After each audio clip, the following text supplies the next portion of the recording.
There we go. Hello. I'm sorry for the delay, Hello. everybody. It was complete my fault. I was busy. Leave me alone. It's my birthday. Got stuff on, yeah? Yep. So back off. Yeah. Yeah. What are we doing? You had a nice birthday, James. Yeah. Fucking hell. Well, no, it's been a non-existent one this year. You know, Yeah, Mondays are the worst ones, aren't they? They don't terrible, count. isn't it? Because it's just like meetings. So I was at work today, and yeah, it's nothing, isn't it? Did you get anything nice? I got an England shirt. Oi, Yeah. oi! Yeah, Which one? Home or away? the home one. Yeah, and I specifically wanted the away one, but that harsh. that was not remembered. But it's fine. The home one is. That is an £80 shirt, and you're moaning about it. Not. I'm just saying it's it's fine. It's absolutely fine. It sounds fine. Yeah. Well, it's okay. If you got a home shirt as a present, you can buy the away shirt yourself. So you got both. Yeah, there you go. Yeah. Yeah, I know a perfect place that you can buy them where because you fuck all. Absolutely no money whatsoever. What's that? In two weeks' time, England would have already finished their first game. Oh yeah, good point. Yeah, you don't want to buy it from where I buy it from. You won't get it until after the World Cup. Ready for Euro 2026. Yeah. No, I got quite a few bits. I was really surprised. I got a new coffee machine. I was happy with that. Nice. I've already fucked up my first coffee. Amazing. I pressed the wrong button. I got tickets to see Kid Capici with Matt Murray. Hello. Matt Murray's coming down from Leeds to come and see him with me. That'd be nice. That's in Was February. that Matt's idea, or was he just told it was happening?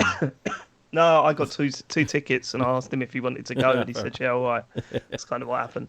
And a couple of other bits and bobs. I got a Team Xbox mug. James, you'd be happy to know. Such a fanboy. He's not a fanboy. Not a fanboy. People in the chat are concerned about you having coffee at this late hour, Dave. They've got a point. Mate, are you kidding me? Do you want the truth? I'm drinking these. Fucking hell. And he's an My hour second later. one. Yeah. You want the truth?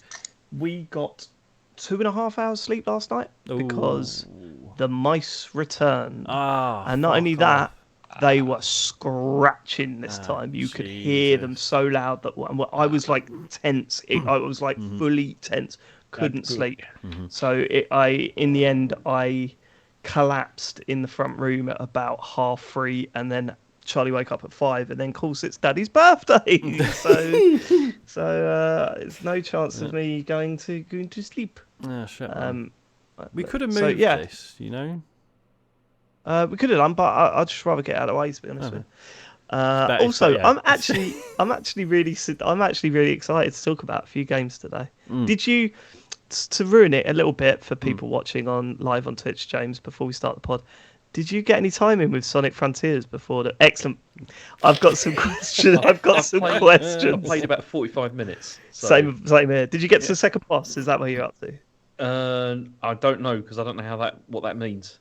Well, the second mini boss, there's one enemy that's different to the others. You do it, and then I've done that. Yeah, I've done the second one.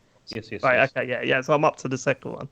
Yeah. Okay. This is going to be a fun little chit chat because I've got some observations. Test. 1 2 1 2 1 2. Testing. Right. All good. Oh, he's tweaking the dials. Well, I was fucking around because I've been pissing around with an Elgato this week. Yeah. So that's been an experience. Right, we're good to go. We're good to go. Yes. Well, I am. should probably get the Sorry, chat I'm up. answering for everyone there, arrogantly. Hey, I am so bad at the moment. I do apologise. I've not been prepared for this episode It's all right. of the Computer Game Show, but watch how a professional does it. Just turns it on. Turning it on. Well, Jack515, thank you ever so much for gifting goodness. 5 subs. That is, thank you, Sensible Steve, Phil Wall, Piers Turley, Radio Isaac, and Jamie Bright Gaming. They've all been given subs. Thank you, Jack. Oh, nice one, Jack. Thanks for that. Did you say Millwall? I did not say. I said Phil Wall. Oh, it's Phil Wall. Phil Wall in the house. Cool. All right. Well, let's do a podcast about video games, shall we? Yes. Yeah, let's do that. I like the Another sound of that. Everyone hit record. 3, 2, 1. Matt.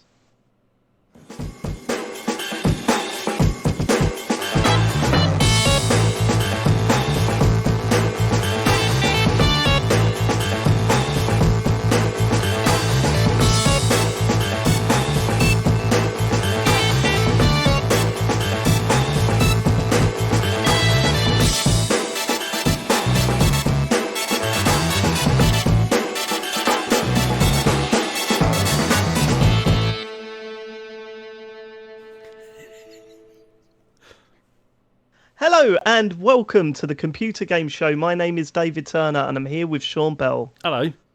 Matt Murray, Hello. and James Farley. Hello. We're here to talk to you about computer games, but before not we again. do that, Another week of if you computer don't like- games. if you don't like it, Sean, fuck off. Can we not talk about something else? What do you want to talk about, mate? What would we talk about? I don't know. Telly. Boring. There's been nothing on telly. Yeah. What are you talking about? Been watching Telly's She-Hulk. rubbish mates, now, all right? remember? Should we just talk about football for the next 3 hours? Would you like that, Sean? Would you like? I love would that, you like mate. that? I'd learn so much. Did you, Sean, did you say you've been watching She-Hulk? Yeah, I really enjoyed that. I really enjoyed Shut it, up! Yeah. You're not supposed to tell me. I haven't Sorry, seen that yet. sorry. Oh, yeah, Blue yeah, Lou in the sorry, chat yeah. says ITV Hub is now ITVX. Oh, really? Oh This yeah. This is kicking right off. I have learned something now. This is amazing. Save it for the news. Save it for the Which news. how many rebrands are we in now with ITV? It God doesn't knows. matter. Just shut up. Let's talk about the Patreon producers this month. They are Full Nels. They're the Full Nels crew, and we've got a new one. Wait till the end my to hear God. the new name, Oh my the new God. member. Aaron Patrick, the QuickBooks chap. Simon Nelson, Jack Oven, Moomin Biscuit, Trans Rights are Human Rights, Dave Ernsberger, Colin Brown, Gazman, Rocketman76, Grey Dragon Claw, Fred Fenge, Smooth Monkey, Don Whiskerando, Colin Smith, Richard Sawyer, Tom S, and our new Full Nels member, John Tempelli. Amazing. Welcome to the crew. What a crew they are. They're the Full Nels crew. They went Full Nelson. You can do too by going to patreon.com/TCGS. Various different tiers there. We've got bonus shows. We said we were going to talk about that before we started recording, but I was late, so we didn't. We've got Marvel calls. You could get that a week early this week. It's Thor Ragnarok, and we all know how much you like that one. And also, that was another thing we're supposed to be deciding when we're recording the Black Widow episode, James. Still, I thought we'd already decided that. we've not agreed on a date. Just say the did. date now. It We saves did. us. What day did you think? We said we were doing it tomorrow. Oh, fucking hell. All right, we'll do it tomorrow. Have you watched it? Yeah, I have. Yeah, we watched That's it good, Friday. Yeah, me too. So you've got all that to come. So go over to patreon.com/TCGS. Marvel Calls Early, bonus show, and of course, GTA heists. GTA Yeah. heists. Looking forward to that. Looking forward to that this month to actually complete the heist, hopefully.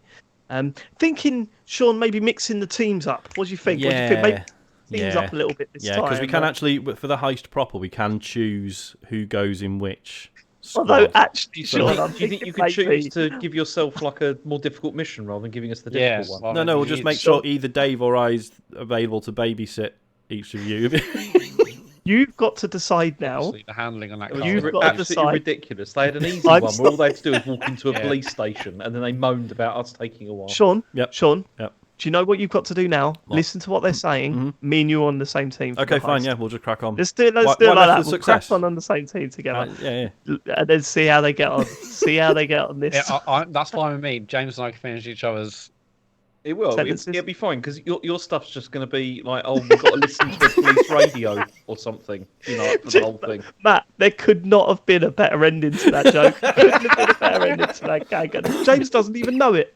Right, Amazing. okay, let's get to the feedback from last week's show, shall we?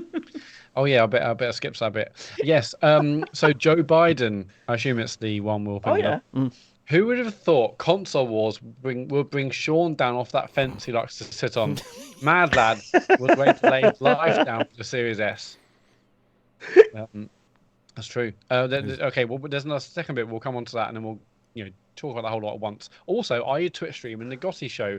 If you are, can James provide a list of alcohol he'll be consuming so we can all drink along? You're all great, playing it every week. Love from the President of the United States of America, Joseph Collins.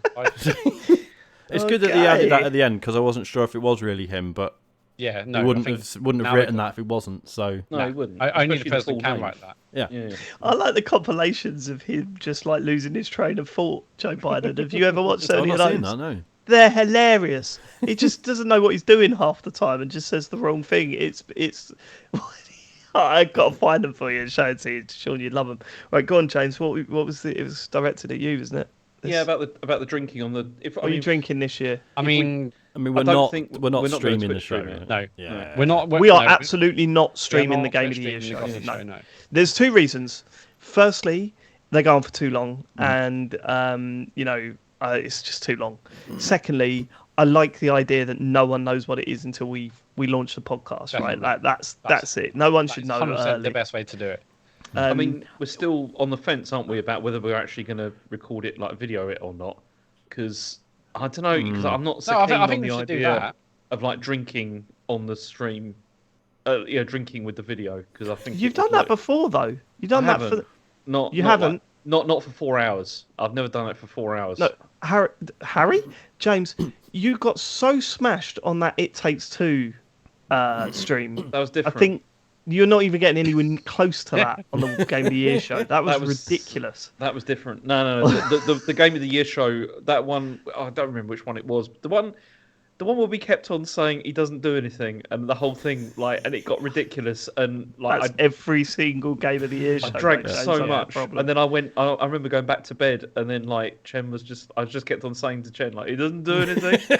Here's a little insight. We've not really spoken about the Game of the Year show. We've not, genuinely, we've not mentioned it amongst us. We've not decided what we're doing with the wild card. Yeah, there's a lot to discuss, and it is November, so it is going to come up really quickly. Plan. But yeah, we're not streaming it mostly because we want to put it on the same day for everyone. Mm-hmm. But I think we should record the video and then we'll see how that goes. But either way, the podcast will go out on the day that we choose, and there won't be a Twitch stream of it. I think that's for the best. At least you can't accuse me of cheating again this year. No, oh, you pulling that out, are you? James did that every time. Yeah. Oh, James, I'll do it on camera. You can see, I never cheat. Finally, a legit year. Yeah. It would be funny. You weren't the one even complaining before, Matt. Why are you jumping on it now? James was the one that was always like, my games always get read out last. Oh, yeah, well, true. Yeah. That was so good. The year that James really kicked off about that, and a listener went back and calculated it, and actually James came off way better than anyone else in terms of when his games got. Right, okay, go on, next. So console wars. I mean, Sean, you fought pretty heavily for the Series S last week. I mean, I've pretty openly been not anti PS5, but I've been very clear that I'm in no rush to get one for a while, right? I don't think that's sounds like you're anti PS5. You've also got "fuck PS5" tattooed on your back. Yeah. In reverse, so you can see it in the mirror when you look behind you. You take great offence to the Series S being slated. No, I just think the Series S has been an amazing way for loads of people who haven't got 500 quid sitting around to get somewhat involved with next generation gaming. And I don't know, I just resent this idea that it's the reason that games aren't as good as they could be. Yeah, I mean, if you hadn't loved that machine, thanks to people like you, Sean, the whole industry is fucked. Oh yeah, because I keep supporting it. Oh, this one guy keeps telling everyone to buy the Series S, and everyone keeps listening to him. It's an absolute mess. Did any of you watch that? Because I sent you all that video, didn't I? Which was comparing Arkham Knight with Gotham Knights. Yeah. And it's I sent you that video that was just saying Series S was great, and this is why it's better than all the other consoles. Fuck you. Prove my point, and hopefully you all watched it. No, the video is literally just called "These two games are 7 years apart," and it's just Gotham Knights, bless it, it's just clearly just nowhere near as polished or good as Arkham Knight. Yeah, was there was a ago. moment at the start though where I was like, well, Gotham Knight looks better, but it doesn't look 7 years better. And then, but it's then when he's like swinging around the streets and all that sort of stuff, you go, no, actually, I can't believe Matt's not played one of those games. That's the mad thing. I played a bit of one of them. Sorry, I apologise. Then I take it back. But I have played one. They have played a bit of one of them. Gotcha. Get it Which right. one? I tried to play. Sorry, go ahead, Matt. I don't know. I was in a Batmobile for a bit. Don't know. Probably Asylum then. Asylum would be a good place to start, wouldn't it? What a game that was. Yeah. Really good. Yeah. You all right, James? What were you saying there, mate? No. I played Asylum and I loved it. I thought it was brilliant. But then not so long ago, I tried to go back and play the second one, and I didn't feel it had aged very well. It was it was not so great. Well, critical. James says it's shit. Yeah. James says, "Fuck Batman."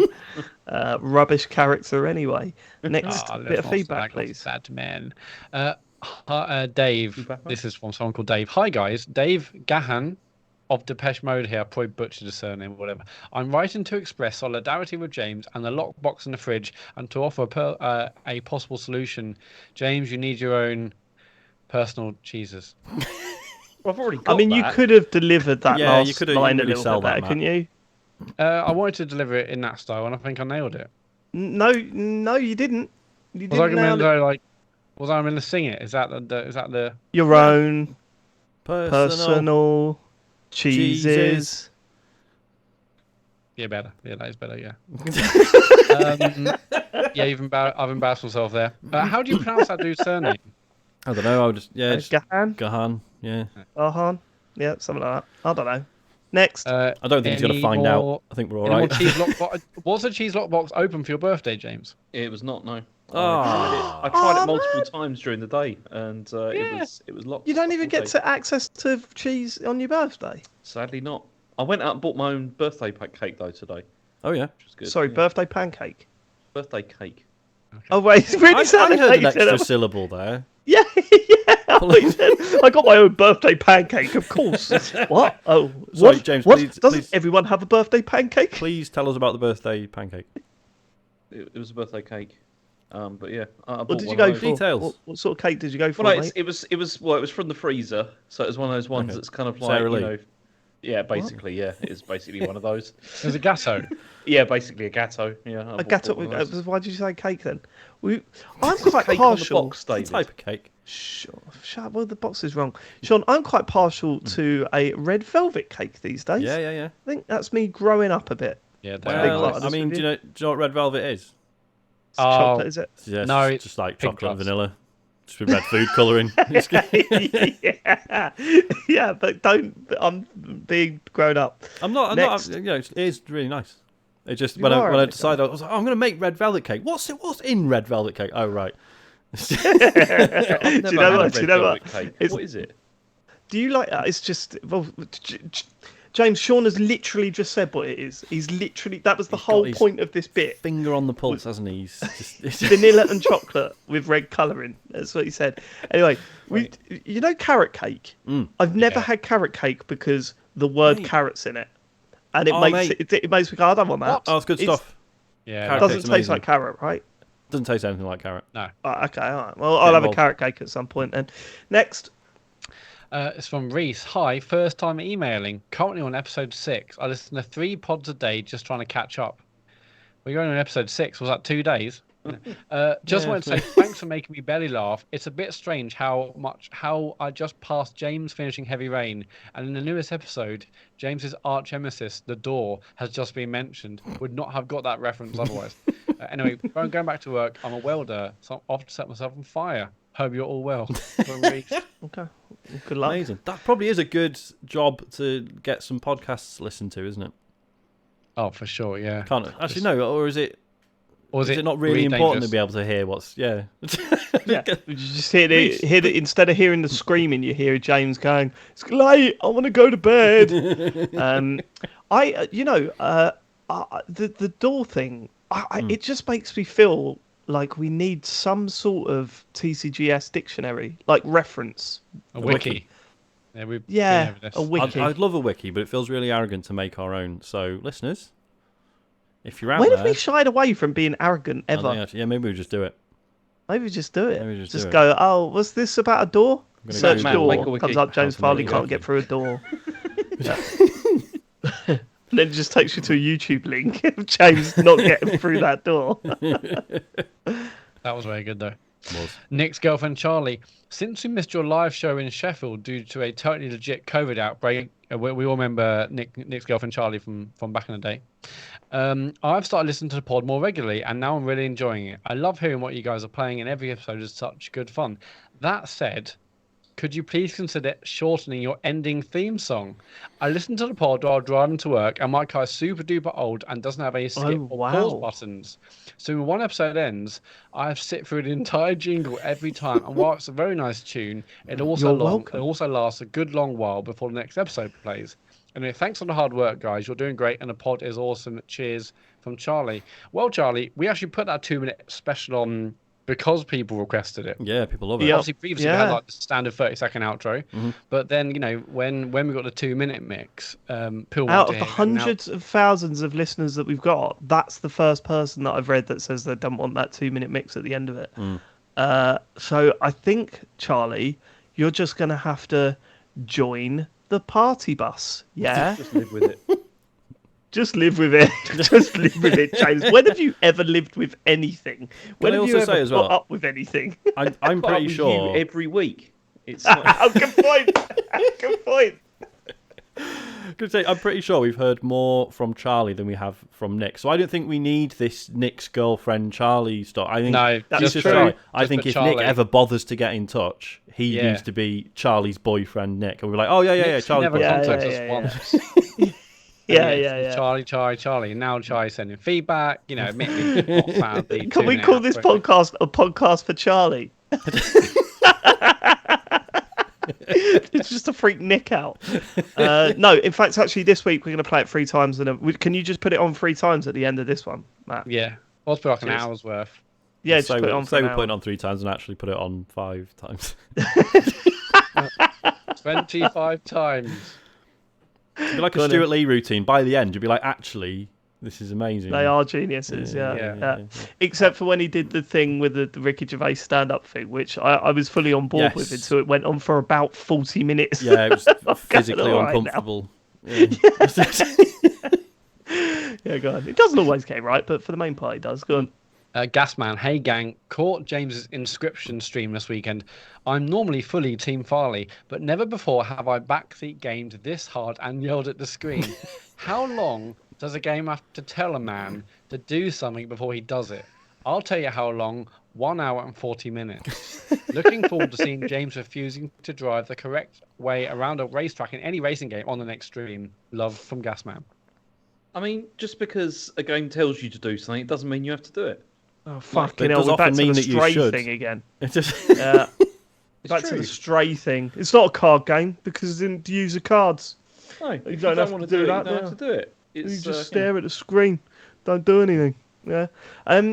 James, there are a number of games like this where people react like this. Do you want to list them?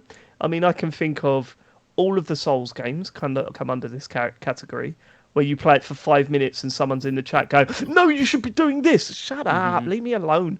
What are the other ones? You've got this one. Have you played any others? I'm just trying to think. Like because it is... I mean, it's always this that makes me not want to play these games on stream. Yeah, I know, totally. To be fair, in the chat, we had a very strict no backseating rule. Right. Which one person kept trying to break repeatedly, but Ben was on the case. Can I guess? Oh, Ben was on the case. Right, okay. I just assumed it was Ben. Swinging the hammer all over the shop. He was loving it. Wow. Yeah, there's got to be another couple. I'm sure Metroid was probably like that for you, Matt, right? People go, you're doing it wrong. Well, I mean, Matt was really doing it wrong, to be fair. It was mostly that button combination. And then when people were like, oh, how have you not played Mario? I mean, that basically killed me on stream. It's a valid question. They're like, how have you not played this? That's when you stopped, because I just it? fucking haven't. That's why. Yeah, like, as if you don't know this. As if you don't know what happens in this next 1 second of this game for about 1,000 years ago. Unbelievable. Yeah, we're going to end with Capone Adam. Why are the listeners still ignoring my competition to win a £25 Amazon gift voucher? The last attempt at guessing the source of the audio clip was the 23rd of October. Yet day after day, I'm having to check #TCGS audio clip. To be honest, it's not really worth my time, so I'm just going to reveal the answer.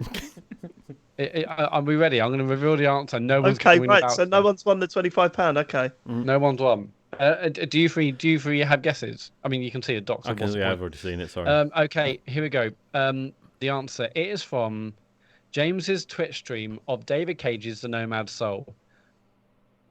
Yeah. Okay. Then okay, I'm going to read this. I think it's silly, but just tweet Nomad Soul with TCGS audio clip, and whoever gets it first wins. Actually, if that doesn't work for you, just type Nomad. I'll accept that. There you go. First one to do it in the chat. Let's go. Sorry. I mean, it's pointless for the listeners now. The best thing will be if nobody does it. That's true. People just still don't Nobody do it. Okay. If you want to leave us feedback, go to... Well, sorry, Matt. Go on. Are you quite finished, David? Or wow, what was that? Congratulations to... No sleep. Congratulations to Ben Syme, who's already tweeted. Of course he did. Of course he did. I'm going to tell that he's only allowed to get that if he buys it Call of Duty, puts it towards Call of Duty. He's only allowed that £25 gift voucher. Yeah, I'm going to tell. Otherwise, move on to the next one. Go on. Okay, yeah, so that's it for feedback. If you want to leave us feedback, go to tcgs.co/deartcgs. James, a lot of interesting news coming in this week. You ready? Yeah, I'm fully pumped for news this week. Just threw up in my mouth. We'll be fully pumped with news in a minute. I can't wait. Oh, here we go. I can't wait to fire it in. News. Oh, for fuck's sake, James. Anyway, so the PSVR 2, we had information about it. So it's launching in February, and we also got a price. And that price in the UK is £529.99. What did you say? 450 would be your max. I said like 420 is what would be kind of a max. Oh, that was it. We said 400, and then we said what if it's 420? Yeah. 420 but, either way, but anyway, so with this you get the headset, PSVR 2 Sense controllers, and stereo headphones. So that's nice. Do you not get any games? Well, no, but if you want a game, then you can buy the PSVR 2 Horizon Call of the Mountain bundle, which will set you back £569.99. Fucking hell. Then, if you want more, if you want to add more to this, you can spend a further £39.99, and you can get the charging controlling station thing. Yeah, but see, this is also. Sorry. This is also the reason why they should say PS1 games. We're going to try PSVR 1 games. We're going to try and get as many of them on. And if you already own them, they work. Yeah, exactly. Do you know what I mean? Because this is why this is absolutely crazy. Because I mean, the thing is, right? I understand. There's all these arguments where people are saying, well, you know, if you adjust it for inflation and you add the controllers, it's actually the same as the PSVR costs and all that sort of stuff. But the trouble is that now we're in a situation where the economy is different than it was at that time. But then also, buying into something like this is a massive risk these days, like with Sony, because they don't have a great record, do they, of supporting supporting peripherals. They really don't. And although almost certainly this is going to have at least 5 or 6 or more, you know, like excellent games like during its lifespan, that's still a lot of money to shell out for that. It's a risk. You also need the games that are not on Quest, because they need a reason to buy one over a Quest. And don't get me wrong, James will have one by the end of next year. James will have one of these by the end of next year. Only if there's a price drop, I will, because there's no way I'm buying. You'll have one regardless. You'll have one by the end of next year. I know you will. I know you bet? will. No, because then that's ridiculous, because you've got control over that bet. So it's saying to Cristiano Ronaldo, you won't score. I bet you won't. Well, no, you know what I mean? You can't just throw that out as like you're definitely going to do that, because you don't know. Sorry? You don't know. You don't know what's going to happen. I do know. I absolutely. I know you so. Here's the thing, James. I know you so well. Like, do you remember when you told me that no way you were buying a Switch? There's no chance. And I went, well, why haven't you gotten rid of your pre-orders then, James? Well, just in case you're going to buy one, James. Do you remember when you said you weren't getting the new 3DS? And I said, yes, you are. You said, nope, definitely not getting one. Then a month later, you confessed to me that you bought one and kept quiet about it. But there's a big difference there. They didn't cost 550 quid or whatever, whereas this Fair is enough. significantly But you more spent £1,500 on Animal Crossing.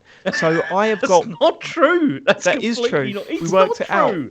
We worked it out. It's nowhere near that much. Look, I'm not going into this again. 9 Switches. Yeah, but also the difference is that buying those Switches, definitely there's going to be games coming out on those. Whereas with this, you don't know what's going to happen with that. James will own one of these by the end of next year. But I already passed one test with that though, because I got the email that said, "Do you want to register for this?" And I ignored it. Yeah, so that's fine. Yeah. There'll be plenty. To buy it, and you will break. That's just if you want to buy it direct from PlayStation. I mean, but you only can buy it direct from PlayStation. That was the other thing. So the other thing they're doing is that if you want to pre-order it, you have to do it through the PlayStation Store. It's the only way. They're not selling it in retailers. That's good because clearly they completely screwed up the launch of the PS5, didn't they? Oh God, it was a nightmare, wasn't it? They said they won't be pre-orders for it, and then all of a sudden there was. They all went live, or did they say they were going to announce a date that you could pre-order it, and then everyone woke up and all the pre-orders went live overnight or something, and it just all went. I remember. See, like, what the fuck? The thing about this that I find interesting is that, people obviously are saying that that this is reasonably priced considering the technology that's in it. That this is what it should cost. But that's neither here nor there, because the problem is as I said, the economy at the moment is not that great. Yep. And there's if this did have backwards compatibility with PSVR games, you'd at least have a library there already of games that you could play. It's just but that's what I'm saying. That's what I'm saying. That it's crazy. And as I said earlier, how many of the games on PSVR 2 are going to be available on Quest? It's all good having a big library of games, which they might have, but I think they are directly competing with Quest, and I don't think they're. You know what? I don't know. Who knows? Who knows which way it's going to go? But when I see that price point, and also, what is it? The same price as the? Is that? It's not the same price as a PS5. PS5 is $480 at the moment, right? Yeah, but it's more expensive than console. Yeah. So that brings you up to £1,000, right? Isn't it? It's £1,000 for the console and the headset. Yeah, but I don't think that argument works. No one says that like the Valve Index, the £1,000 headset is a £2,000 headset because you also need the £1,000 gaming PC. Like, no one says that. Like this is for PS5 but owners. That is why wouldn't you say that? Yeah, because everyone's like, well, the headset costs £1,000. No one says actually it's a £2,000 headset. Like no one says that. Hold on, no. Wait, Matt. If you haven't got a PC that can run an Index, and you buy an Index, you've bought a useless headset. Yeah, well, I know, but you can't do anything with it. So yes, it is a £2,000 investment. Like, well, you got one a PS5, whereas for other headsets, well, of course you do. Well, and surely the more relevant point is that no one has the same argument for the other headsets, seemingly. But surely the more relevant point is that the Quest is standalone. So, all right, it used to be 300, it's now 400. Not great, but the whole point is it's like that is 400 quid. You're in, done. And you're in, yeah. I mean. I don't understand the point though, Matt. The point is it's exactly the same situation. If you're buying an Index, everyone knows the Index is fucking expensive, and okay, it's £1,000 for the headset or whatever, but you still need a big ass nice computer to run that thing, and it's the same with this. You've got to buy a PS5 and the headset. I think it's just a lot of money. What would be interesting to see though is what the difference is though between the Quest, the Quest 2 and this. Like in terms of like what it can actually do, because I mean I've listened to a lot of podcasts where they talked about this, and Quest 3 probably happening next year as well. So I mean, but this is it, right? And this is my view with the differences between clearly the PSVR 2 is going to be way more powerful and do way more stuff than the Quest can do, right? I think that's a given. I mean, we don't really know what the Quest 3 can do, but even that one, you would assume that this would be more powerful, right? I think there's a big jump between not playing VR and then playing VR, and a much smaller jump between playing VR on a Quest and playing VR on a high-end VR headset. I genuinely do. I think it's more about the experience of being in an environment that's a big deal, rather than, oh no, the graphics are better on this one and the audio's like slightly better or whatever. I mean, PSVR 1 totally proved that. I mean, at the time we had room scale with Vive and Oculus Rift at the time, and that's a totally different VR experience. And then PSVR had loads of cables, and it was mostly like a standing or seated experience, but it sold 6 million units. A lot of people that was their first experience of VR, and they got an idea of what VR is. It doesn't have to be all bells and whistles. And so I totally agree, David. I think exactly, and you've got the whole word of mouth thing, right? The marketing through word of mouth. Now, I took my Quest to work and just put it on someone's head in a boardroom and went, "There you go. Give this a go." Did you give any warning? Did I get what? Did you give them any warning, or just like bang? No, just bust in. And they were like, "Oh, this is incredible." But if I wanted to do that with PSVR 2, I would have to bring my PS5 in, set that up, plug it all in, and it's just not as. That's true. I don't know.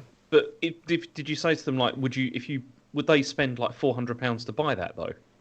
I think what happened is that a lot of people went, "I want to buy this," and then when they saw it was like £300 back then, they were like, "Oh, maybe, or I'll look into it or whatever." Because that pricing, I think, of what they did with increasing that by the an extra 100 or whatever, is a terrible move.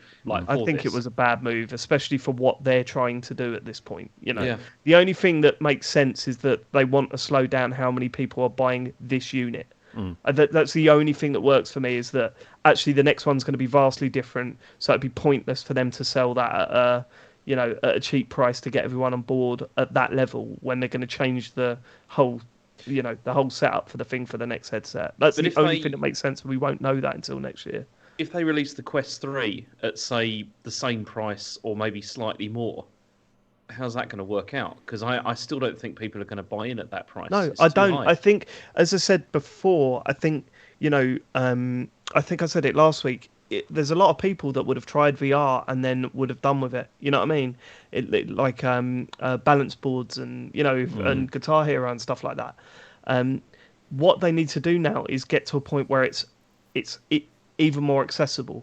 They need to make it more accessible. They need to find experiences that people want to take part in. Because, as I said, the majority of the experiences that I've had on VR is, "Look, I'm in your face," and it's like, okay, fine, but people don't want to do that with their time. Like, it's good once or twice, but that's not a continuous experience. So, then there needs to be an evolution, and I think that'll come 100%. Like, I don't think this is going away and it will be done for 20 years. VR is going to get bigger and better, and I think when it is somehow molded into AR as well, when we start seeing those headsets come out, I think it's going to be great. But I don't know what Sony's angle is here. I don't know who their target audience is. It doesn't make any sense to me. Who's buying this thing? It's like target audience is existing PS5 owners who want the new toy to play with. That's basically what it is. This isn't a mass but market then they play can't they cannot be expecting to sell a lot of these units then, Matt. No. Yeah, who knows? I think they said. I think there's a report from Bloomberg or something about them making 2 million units ready for sale in February. So if they're only making 2 million, they can't. There's like 25 million PS5 sold. So they also don't expect a huge percentage of all the owners of PS5s to buy one. They know it's gonna be a small audience for now, and then they'll get learnings from that, I guess. I mean, it must be risky. I still think that, David, you were right about one thing, which was, this is maybe one of the only fun things, was if they'd have released like a revamped version of the first model that was, standalone and that just worked on its own. A PlayStation headset is so exciting to me. It would have been brilliant. Like if they'd have done that, it played all the PSVR 1 games and just, and whatever. You could have. That's almost like another handheld they've released. It could have been, for a reasonable price. Like sub 200 quid. I think you get loads of people in with that. But I don't know. Maybe that's just not what they're after. Maybe they're playing the long game here and they're saying, actually, we want to develop and prepare for high-end VR stuff. And let's release this knowing that it's not going to be massive. But then surely we're focusing on. Does that not pass on loads of risk to developers? Like, no wonder half the games are Quest ports. Well, this is it. Yeah, this is it. I mean, but then maybe they factored that in as well. Maybe they're saying, look, not a lot of third-party developers are going to get involved because the audience might not be there. I mean, there might be, but then you're going to have the Series S problem, aren't you? Where it's like, the Quest 2 is holding it back. Like, it's not a real problem, James. Doesn't count. I think. I'm absolutely. I mean, Matt, you said, well, you've got to get it right. Like, you're obsessed with VR. You love VR. Yeah, I'm sure I'll probably get it. Yeah. One thing is weird. I thought you already said you were definitely getting it. Are you not? Well, if I've got to pay for it this year, probably not, because right.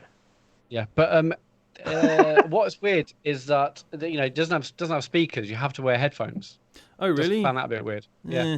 Doesn't have speakers on it. Shame. I mean, I know, like, obviously the head, the built-in speakers / headphones, whatever you want to call them, on the Quest are not amazing, but they're magic. I find them magical. Those things. Oh no, that's what I mean. There's the convenience of them totally outweighs. Like, if you put headphones in, you're like, oh, there's bass now.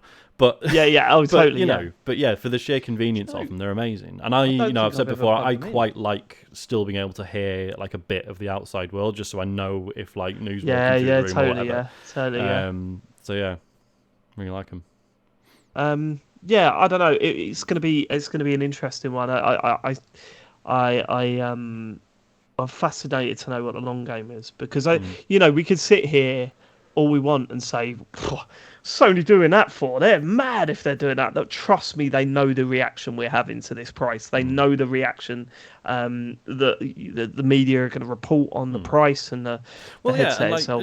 And who knows? Like, if they'd known what the economy was going to be like by the time this was ready to come to market 2-3 years ago, they might have taken a different angle with the development of it. Right? They might have scaled it back. Who knows? Possibly, because, like you said, like PSVR was, relatively, compared to headsets available at the time, was relatively low tech. And that's why it was it wasn't cheap, but it was relatively affordable compared to the PC headsets available at the time. Whereas this, I suppose technically this still is, right? Because, as I say, Valve Index is like $1,000 or whatever. But it's more advanced than your Quests. $1,000 plus $1,000 for PC, Sean. It's a $2,000 headset, mate. That's what I always say. That's what they put on the box, isn't it? That's what the adverts say. Yep. This is a $2,000 headset. Ignore the price. You need a PC. James, okay. What games they got coming out for it? Well, that's the thing. We've also got a list of some of the games that have been announced recently, although there have now been more since this came out. But we've got Astrobot. No, you see, that's the other thing. There's no Astrobot, fuck? And you see that no Astrobot, no sale. I mean, that's such a shame. Just put Astrobot 1 on it, man. That game. Or stick that on there for free. That's what they absolutely should be doing. Yeah. Hey, you buy the PSVR 2, you get the best game from PSVR 1 to play with it. And I mean, come on. I should work for Sony. Just give it all away for free, boys. Come on. Just sing it all on there. Put it away for free. Go on, James. I mean, this list is a weird list as well. I mean, you've got... Why? Because it just is. You look at it and you just think there's nothing on here that is really that exciting. You've got the Dark Pictures anthology Switchback VR. I'm excited for that because Rush of Blood was great on PSVR 1. It was all right. Yeah, it's a good bit of fun. So for them to be like a spiritual sequel or successful, whatever. I know. But that whole game was another one of those, just like, it's a carnival ride where you shoot things, and it's just it was. There's something screaming in your face. Exactly, it's exactly that. Yeah. And also, it's the Dark Pictures anthology, which isn't very good. Then we've got Crossfire Sierra Squad. So this is another. This is the.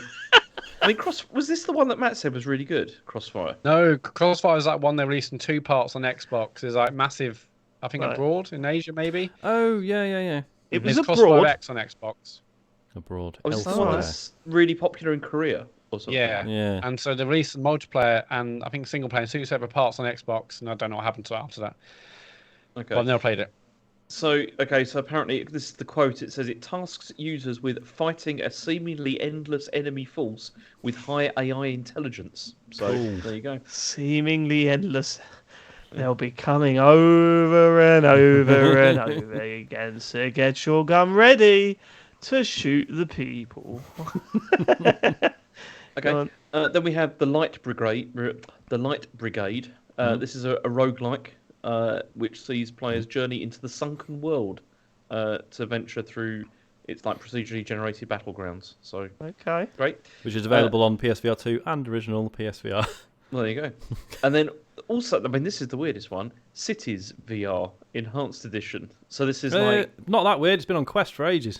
Exactly, but it's also, I don't know. I mean, launching with that as being a thing is like a bit odd. I think. I mean, the VR version of the Cities game. Yeah, it's a city builder. Yeah. It's a city builder. Yeah. In VR. What's so you just like look over the thing? Yeah. And you go down to ground level. You go down to ground level. What? Like you can like. Can you be like on your hands and knees and just go, hello? Like a horrible monster. You just pretend that you're like, something invading the city. See the mini chief in his office. Yeah. I'm working on the new one. Go on. Then we've got Cosmonius High, which is I don't know what this is. I think that's also another Quest. I mean, also, also on Quest. Okay. Hello Neighbour, Search and Rescue. That's also on. Is that also on Quest? Oh, is that one of those? I'm That's not a sure. scary game, is it? Well, Hello Neighbour is a proper cult thing, isn't it? It's weird, kids isn't it? Yeah, love it's huge. Hello Neighbour. It's massive. Oh, Hello Neighbour. What is it? What do you do? Is it like one of those? It's where you're breaking into your neighbour's house, isn't it? Basically. Yeah. Right. Is it but scary? the neighbour is after you and just like I'm pretty sure they just like kill you as soon as they see you or whatever. But he would be, wouldn't he? If he's the dude with the moustache, isn't he? yes. Right. Okay. Well, this is it. He's got every right to be upset. I know. I'm on me. the neighbour's side. I do. What about that? What a take. Go on. Jurassic World Aftermath Collection. Okay. Pistol Whip VR. Quest. That's on Quest. That's the. Isn't that the rhythm action shooting game? Yeah. It's good though, right? Oh Yeah, mate, good, yeah. I've seen people playing that. There's this one streamer that plays it, and honestly, you just think, I'll never look that cool. You look so cool playing this game. It's unbelievable. Like the way she was just dancing to the music while shooting these people down the night. It just looked absolutely fantastic. Okay. Then we've got Zenith: The Last City. Okay. What's that, James? I don't know. I mean, it's. I really don't. I mean, the description says this will not be like the VR Zenith you knew from before. Well, I didn't know what it was before. Yeah. But it does So say it is already different in that sense, I suppose, in that you do know about it. But apparently, there's going to be hundreds of hours of new content. So Yeah, it's an MMO. But again, that feels like it's like but no one's spending hundreds of hours with a headset. Oh, I'm not anyway. I don't know anyone. Zenith is massive on Quest. Is so, it? No, fair enough. And I think PC as well. Shut up, PC Sean. VR. It's me told. So, more of that. Shut your mouth. God. then we got After the Fall. Also on Quest. God. Yeah. Why are we going through these? I don't know. We do the last one, Have James. we lost James? Have we lost James there? I don't have. Oh, he's back. Oh, there he is. There He's he is. back. I thought he just went, why are we going through these? I don't know. And then I thought he just like left the call. And then his face sort of stuck on him, going like, I'm done. I mean, fortunately, it will be on the audio, but you missed me saying Tentacular, which is also a on game. Quest. Yeah, that's a Quest game, isn't it? Yeah, I've seen that. Yeah. That's the one where you play as like a monster or something. isn't it? Yeah. Big squid. A squid. So there you go. Okay. I mean, it's a top lineup. But I mean, there is the Horizon game as well coming, which is the one that everyone seems to be interested in. Is there any chance that they're going to announce more things closer to the time? I think there will be. Yeah, I mean, I'd be really surely. surprised. Yeah, I think they've if always there's said nothing that. else. Yeah. Right. Okay. So We've said there's this still a is the first chance for a new Astrobot. Then is there? Hopefully. I think they would have done that in the first lot, wouldn't they? Yeah. Okay. Okay. Next story is that PlayStation Plus subscriber numbers are down by 2 million. This is following the revamp of this. So they had 45.4 million subscribers as of 30th of September this year, which is down 2 million from 47.2 million at the same point in 2021. So they've lost that. But apparently the revenue has improved slightly by around 10%. Yeah, that's a big old jump. That's a big old jump in revenue, isn't it? 10%. But but they also banged up the prices of everything, didn't they? So Exactly. I'm not surprised. And it'd be people that have upgraded. I mean, I just got the thing through to say, you need to spend again now because the time when you upgraded is now ended, and we need to take £100 from you, and I'm not going to do that. So, yeah. I was saying this the other day. I got email because I think at the time, I paid a 20 quid upgrade to get to the top tier, and why not? I'll give it a go. And I played Stray for free, part of the service. I haven't investigated other things. I haven't downloaded the classic games. I haven't done any cloud stream. I just haven't bothered. So I'm probably I got an email too. There's no way I'm gonna go top tier because I literally haven't used it apart from Stray. Yeah, I've not used mine either. I'm thinking of just going down to the bottom one because what's the point? Because the other ones are not like even the medium one is not really offering anything that makes it worth paying for. Like there's not new games there are new games every month, but they're not like ones that I'd ever want to play really. So what's the point? Just leave it on the. Yeah. It's gonna be interesting to see how that pans out. I mean, we spoke about it last week about how, I'm interested to see when this subscription service stuff peaks because it will peak, and with the economy going to shit and people having less disposable income, that suddenly that'll be the first thing that goes. Well, I ain't paying for that every month. So which ones are going to get cut? That's the. This would be a very easy one to cut because there's very little benefit. It seems to really. I mean, aside from, as Ben says in the chat, it's like if you've missed games that you can then get on there, it's worth it. For a couple. Well, of months and if you've only got access to a PlayStation, it will be worth it because there are games on there. There are indie games on there that, that you might have not have played or whatever. So I'm sure they'll still have an audience. It's just, it's not a massive surprise, is it? I'm not a mathematician. Oh, go on. Are you not? It says PlayStation. This is from Eurogamer. Sorry, Eurogamer. PlayStation Plus had 45.4 million subscribers as of 30th of September this year, down more than 2 million from the 47.2 million signed up at the same point in 2021. Yeah. It's less than 2 million. Isn't it? It's 1.8. 1.8 million. Yeah, you're right. Yeah. That's less. Unbelievable. Who wrote that one? Scroll to the top. Who wrote it? Tom Phillips. Tom, mate. Better than that, mate. Come on. Hand in your badge. Hand in your gun, Tom. He just wanted the headline. I cannot wait for Tom to go, actually, here's why you're wrong. I can't wait for that. We actually and then Sean next week. I apologise for that and also the mini eggs. He just wanted the headline, the 2 million. 1.8 doesn't sound as good. No, I mean, by all means, say nearly 2 million. Yeah. But it says more than 2 million. You're wrong, gamer. Okay, interested. Gonna. Okay. Chat, by the way, that's Scientologist, not me. I should make that clear. I don't want to be James Corden over here. One thing I will say about this, I think we might discuss this on WhatsApp about will they change anything? They're not going to change a single thing. They'll keep going. It's not like they're suddenly going to think, maybe we should put games on there day one. No way. That's not their business model, right? They're going for the expensive premium game model, right? That's what Sony are about. Well, this is it. Well, no, that's the other thing though. Is I'm not sure it is because game sales was also down year on year from like last year compared with this year, and they bought games out last year. Yeah, and this year. Have they? They bought out games this year? Yeah, there's been loads of games that come out this year. Oh yeah, they had that little flurry at the start of the year, didn't they? They had Gran Turismo. Oh no, Elden Ring was Horizon Forbidden West. Yeah. Horizon Forbidden West. God of War this week. Yeah, I've forgotten about that game. Yeah, you got God of War as well. I mean, these are games that maybe we haven't talked about and we don't played a lot, but loads of people bought them and played them. They're doing pretty well for that. But even so, it's still down year on year. And as you said, as the economy gets worse, this whole premium, really expensive stuff. I don't know how that's going to work out in the long term, but we'll see. But there has been an update now on Call of Duty on Sony platforms because Phil Spencer has said this. He says, "We're not taking Call of Duty from PlayStation. That's not our intent. Our intent is not to do that. And as long as there's a PlayStation out there to ship to, our intent is that we'll continue to ship Call of Duty on PlayStation." Similar to what we've done with Minecraft since we owned that. We've expanded the places where people can play Minecraft. We haven't reduced the places, and it's been good. It's been good for the Minecraft community, in my opinion. And we want to do the same thing when we were Call of Duty, where Call of Duty can go over the years. Yeah, so Basically, this is really interesting. Because I find this fascinating because he could have come out with this months ago when Sony were kicking off about it, and he didn't.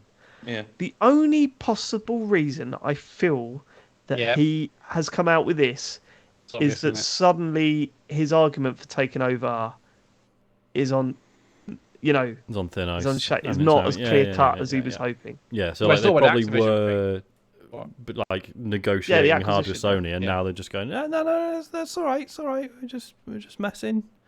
Yeah, I've got a feeling that they're sweating a little bit. They must be sweating a little bit, because that is a bizarre statement to come out with at this point. Given that whatever they've said to Sony clearly pissed them off. It's been going on for months, Sean. I mean, like from the start of the year, all this stuff has been coming up. What are you going to do with it? What are you going to do with it? And then you had the whole 3 years thing. That was what, about 4 or 5 months ago. Then there was several years at one point. Yeah, and now suddenly it's no, we're going to ship to. We intend to, but it's always that word, isn't it? We intend to. Well, that's not legally binding, is it? You can say, well, we intended to, but we decided not to. I mean, that's the turn of phrase there is notable. But I mean, Sony don't like this either because they don't like the fact that Call of Duty may potentially at one point not be on PlayStation. So it doesn't matter what they say, unless it's in writing. They're always going to be fighting back, and putting out their blog posts and not being happy with it because they're scared of what this could mean in the future when contract kind of licenses run out or this, that, and the other agreements run out. This is always going to be a concern for Sony. So it doesn't matter what they say. Any form of Activision Blizzard is an issue for Sony. That's why they're kicking off and fighting back. But I mean, we said this before. It would be ridiculous for them not to ship Call of Duty on PlayStation. Look how many PlayStations there are, and look how massive Call of Duty is. Doesn't make business sense. It makes zero sense to not do it. So they were obviously always probably going to do it. But it makes Game Pass look so much better for them as well. It's £70 on the PlayStation here, but it's on Game Pass for free day one. Well, exactly. For free, even if you're paying for 1 month, I just want to play the campaign. I do think that's strange though, because when you talk to the majority of people that play video games, you can say, look, here's the new Call of Duty, it's part of your subscription service, brilliant. But if you're trying to get Call of Duty players to play it, they're like, but I only buy this game. And now not all of them, obviously, but there are a portion of their fan base that are like, I buy this game and I play it all year round. And why would I spend £10 a month when I can spend £70 now and that's just own it? It's. Well, I guess that's when that exclusive DLC will probably come into effect. That will. Although, haven't they? If I remember correctly, they've stopped buying map packs, right? Because it finally caught wind to the fact that actually it completely splinters their player base and it's detrimental to the people that want to play that game. They need to find different ways of. I think that's right, but I'm not a big COD guy, so I don't know the I don't know the real news about that. He prefers a haddock. I was sitting on that and I thought, nah, it's not good. Sean, you made the right choice. There wasn't quite enough gap to get in there. Yeah. No, I bottled it because I thought it's been too long. Yeah. What I'm saying is Matt is braver than I am. You gotta put it out there, even if it fucks up. Okay. You've got to put it out there, even if it fucks up. This news. There's a bit of advice from Matt Murray there, kids. I could get that on a T-shirt, do you think? Absolutely. What I'm saying is, don't be afraid of failure. Don't let that stop you being the person you're going to be. I mean, you should be a little. Yeah, it should be a little bit afraid of failure. But it's not about. It's about do what I say, not as I do. That's the best thing. Okay. Next. Okay, so the next thing is that Phil's also been talking about how much money that Microsoft loses on their Xbox consoles that they sell, and apparently they lose up to $200 on each one. So this is what he said. He says, consoles as a business model in the overall scope of gaming is fairly small relative to the places people play. Consoles evolved to a business model much different from phones, where consoles are actually sold at a loss in the market. So when somebody goes and they buy an Xbox at their local retailer, we're subsidising that purchase somewhere between $100 and $200, with the expectation that we will recoup that investment over time through accessory sales and storefront. But then also he talks about the fact, as we did last week, that price increases are coming. Like that, it is probably going to happen. Is it similar to what we were just saying about the COD stuff? Is this him being like, we can't have a monopoly? Look, we lose money. We're rubbish, mate. We haven't got a clue what we do. Our business is basically it's bullshit. Interesting, isn't it? How all these quotes are coming out. So, okay. So if we're saying that worldwide, they've probably sold somewhere in the region of 15 million, between 10 and 15 million Xbox Series consoles. I don't think it's that much, actually. It's less than. What was it less than? I was surprised the other day by it was like less than some other console, but I forgot what it was. Not the Game.com. It was something else. Wii U. The Game.com. I don't know that console. Joking. What's that? What console's that? That's a joke. Well, I mean, they've got to have sold at least, like, what's Sony at now? Like 23? 25? 25? They've not sold less than half. No, they've sold half, I think, Right, okay, so somewhere in the region between 10 and 15 million, which is what I said, right? Well, you said 15 million, but it's less than that. I said in the region of 10 and 15, between 10 and 15 million. You said 15 million. Oh, did I? Right, I didn't say 10 million in that. No, you didn't. You said 15 million. Can't wait to edit that. I definitely said between 10 and 15. You've added that now, but originally you said, you said they sold what 15 million. And I said no. It's okay. Less than that. All right. Okay. That's what I said. Okay. All right. I can't wait to rewind that. So say it's around 10 million. You're thinking $200 times 10 million. That's a lot of dollars, isn't it? Yeah. A lot of $200. That's a lot of $1 million. Yep. So, I mean, do you think this is real? I mean, that's what I agree. I mean, so individually, I don't honestly know if I've spent $200 on my Xbox since I got it. I must have. Oh, right? I have. Yeah, easy. But then obviously Microsoft's cut of that is only like, I don't know what it is actually. I spent about 150 quid on fucking controllers. Do you know what I mean? Yeah, you got controller costs, then you got like Game Pass Ultimate, which is whatever you paid for. I know everyone did the £1 thing, but it's still money there. I need to sort that out. I'm paying full whack at the moment. Whoa, sort it out, Sean. Yeah, well, I got like 6 months free when I upgraded my broadband, and then couldn't be bothered with. Yeah, and that's how they get you. That's standard. how they get you. That is how they get you. Chat has just done the maths. It's $2 billion. Damn. But right, okay. So say it's 2 billion they've lost on this. That's a big old chunk of change to try and win back after selling the console. And when you think, like, Sony have announced that they're saying they're making a profit on theirs. Yeah. That's a lot to catch up on if they're your direct competition, right? You got to sell a lot of subscriptions to make that money back. It's like, because, on the one hand, it is normal to make a loss on the consoles. That's pretty standard practice. But it's not normal to do that whilst also trying to sell people on a new business model that, as a consumer, feels like outrageously good value for money. So there's two sides to it, isn't there? Also, the problem with that is that, I mean, he's already talked about the fact that prices are going to go up at some point. And if they are relying this entirely being on Game Pass as being like, that's the out for this, that's how they recoup all the money. If they start increasing the price of that, like, substantially, that's not going to happen either. Well, that's and I mean they'll know that. Like they'll, I can't see them going, right, it's an extra £5 a month. Like, I can't see them doing that. I mean, it'll be do incremental. The Netflix thing, won't they? It'll be the Netflix thing, yeah. It's 20p every week. They'll send you that email. It's 20p again, is it? 20p. Yeah. Well, adding that up, I'm paying an extra £20 a month now. Thanks, Phil. And if you try and cancel it, it goes, well, you haven't got 20p. You haven't got 20p, mate.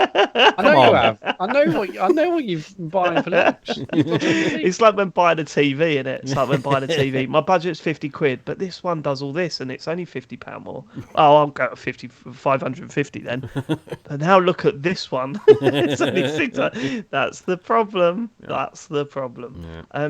That's going to be an interesting one when they feel that they need to up things a little bit. How that's going to go. I bet they can't wait for the cloud stuff to really take off, so then they just don't have to make consoles anymore. Well, I mean, absolutely, man. Yeah, totally. I mean, why? These little sticks or whatever they're bringing out. Well, they're not. Well, they're not, are they? Yeah. Yeah. Oh, have I missed something? We said last week. Yeah, last week. Yeah. They're pursuing their partnerships with tellies. Samsung and everyone else. Yeah. Oh, they're just whacking it. Well, I suppose they just need the app now, right? They don't even need the sticks. Because I mean, the stick is something though that you're going to get a larger take up. I'd have thought though, like in terms of engagement with it, because I don't know, man. You get that on an Amazon Fire Stick. That's what I'd be aiming for them to do. But you've still got to buy a controller. And we did talk about all of this last week. Sean, I'm on 3 hours sleep, mate. All right, you're gonna have to forgive me for this. Did you? I don't even remember that. Yeah, we literally brought up the controller thing, and yeah. Okay, all right. Yeah, I have not spent $150 on controllers. I bought my Xbox. I've obviously bought games on the store, so I guess that's I've almost hit the amount to go against the £200 loss. But also, it's when they stop doing the fact that you can load 3 years of live and it converts. Like when it's I don't mind so much them increasing the monthly cost, because the way you're doing it at the moment is you buy 1 month and then it converts everything. It's when they stop saying, actually, we're not converting those 3 years of live you just bought, and now they're not all, you haven't got Game Pass Ultimate for 3 years. That's when it's going to be concerning. What? Yep. Yeah, but Matt, I mean, you've definitely spent more than that, because you've been doing all those reward points and stuff as well. I mean, you bought loads of movies off the store as well. That's true. Yeah, that's true. You made money. I'm doing my bit to help little old Microsoft. Little old indie Microsoft. Okay, let's move on. Okay, and then also, so Matt Booty has been talking about Halo Infinite's launch, and he described it as being like a runner tripping and falling at the finish line. So this is where he says, near the finish line, did it? Well, no, because he said that basically as they were sort of finishing the game up or getting close to that, it was during the pandemic time, and that was really problematic. Oh, and I see. Then he said that the game had a strong launch, but then he said these days with a game like Halo Infinite, shipping the game is just the beginning. There has got to be a plan for content. You called it Halo Infinite. This can't be a surprise. So surely these days, I think games should go on forever. Surely that's where we went wrong with Halo Infinite. That's tripping and falling at the starting line, not the finish line. Yeah, I think what he means is the tripping and finish line of the development process. Yeah, I think they fucked it. Which I think is a little bit unfair, right? We all enjoyed the game when it came out. Yeah, it's just the momentum hasn't been there since. Yeah, it was brilliant. Yes, it's less trolling and it's less like falling and tripping and stumbling or falling. It's basically they got to finish and had a massive nap, and they're like, shit, we need to think about what's next. And that's exactly what they did. It's tortoise in the hair, isn't it? It's the hair being like, well, I'm well ahead. I'll just fucking have a kip. Yeah. And games great, brilliant. We'll think about DLC, think about other stuff later. And like, hang on, oh shit, it's gonna take 16 months to have one season in this game. Yeah. Has Halo Infinite had less content since launch than Anthem did?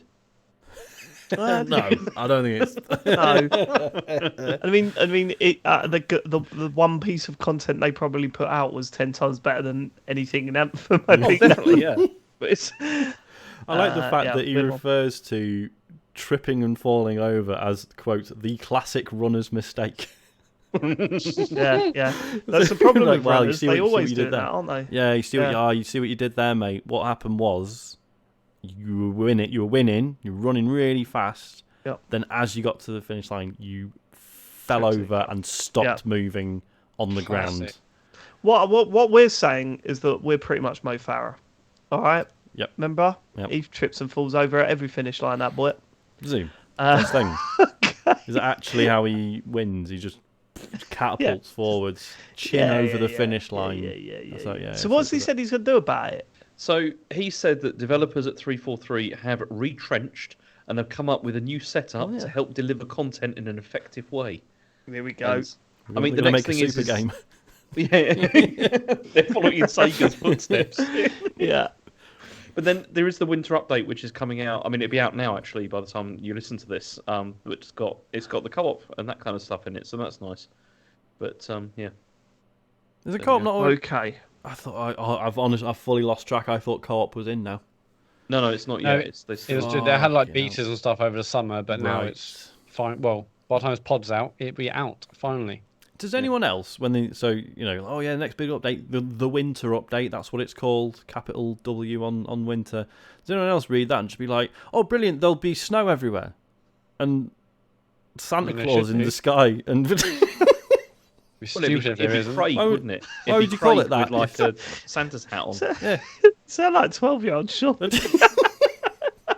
Why would you call it? Well, it's not a winter update. There's no fucking snow in it. Well, if it comes out in winter, mate, that's okay to call it that. I mean, to be fair, we're not going to get any snow in winter anymore here, so maybe I should lose that association. Bloody, all right, Greta. Bloody global warming, mate. Unbelievable. Next. Okay, so Kojima has been talking about his studio and it being independent. So he says, I created it's weird, this company. This stuff. Sorry, but before we get involved, I find this whole Kojima Studios is independent thing just like because you know loads of rich people who are able to bankroll you. It's not the also what's the point of being independent if you're just going to sell a game as a exclusive? Do you know what I mean? Yeah. It's a little indie startup. It's. Well, I think this isn't a real indie, as Sean has alluded to, but obviously, if you have an opportunity for a big check as an indie studio, then you would, wouldn't you? Yeah, absolutely. I know, but if it's your main, hey, I'm doing this for as long as I live, it's like, okay. I mean, the thing is, though, he's disagreeing with you here, Sean, with what he said here. He says, I created this company in December 2015 after leaving Konami. And then he said it was 100% out of my pocket, no funding from anyone whatsoever. Mm-hmm. He said that.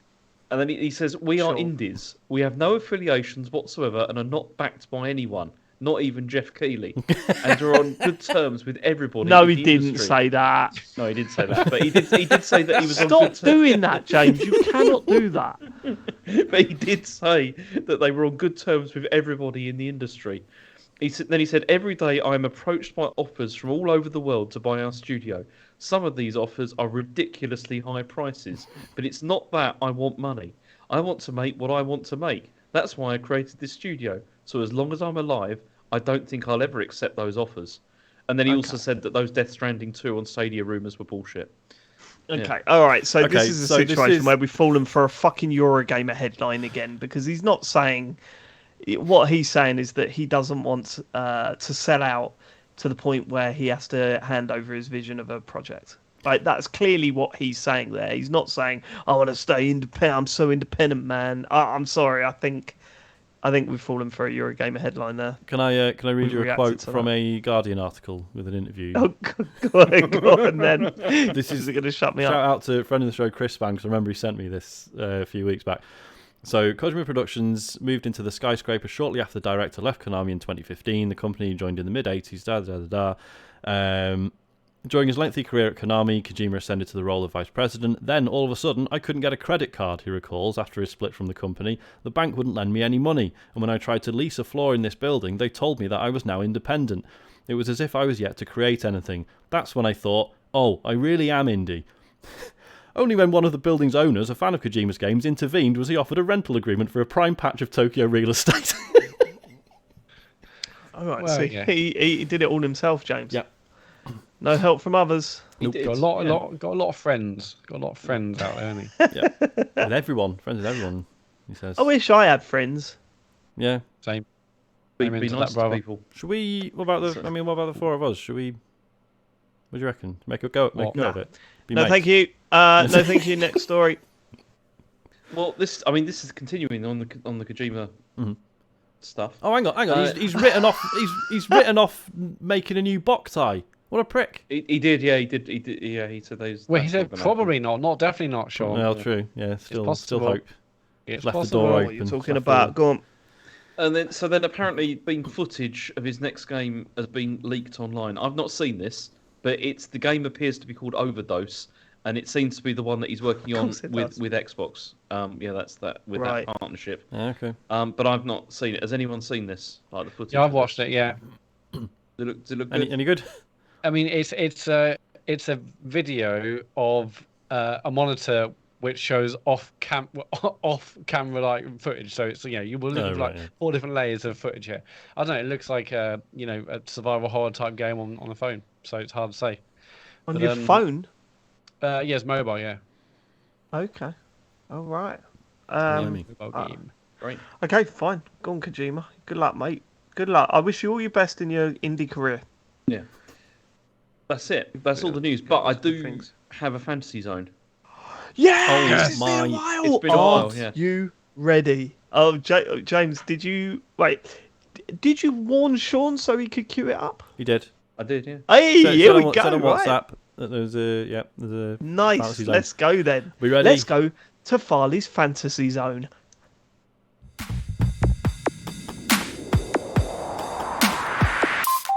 Farley's Fantasy Zone.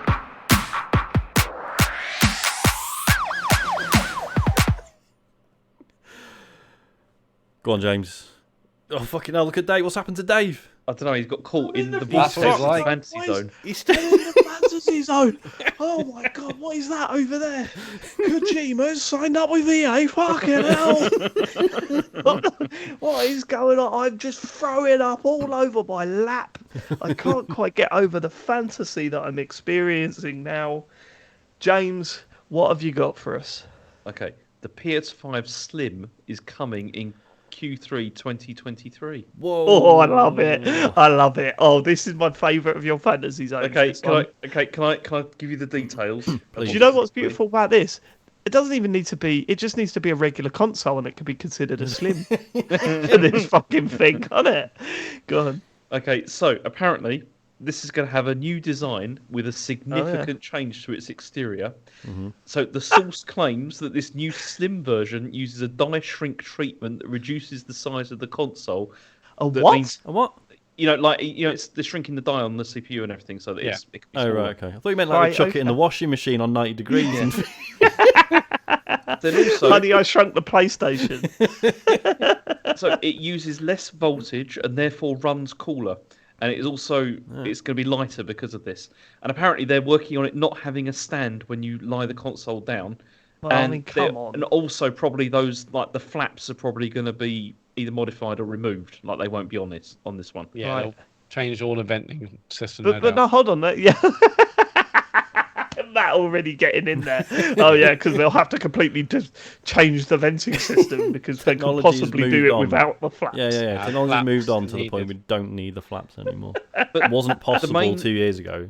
It is now. The main reason for this, though, aside from the fact they want to make it smaller, is largely because they want to keep the weight down and the size, because then it brings down shipping and production. Yeah, costs. way. They want to do it so they can put another 150 in a shipping container rather than basically two. They can currently fucking massive, aren't they? Those things.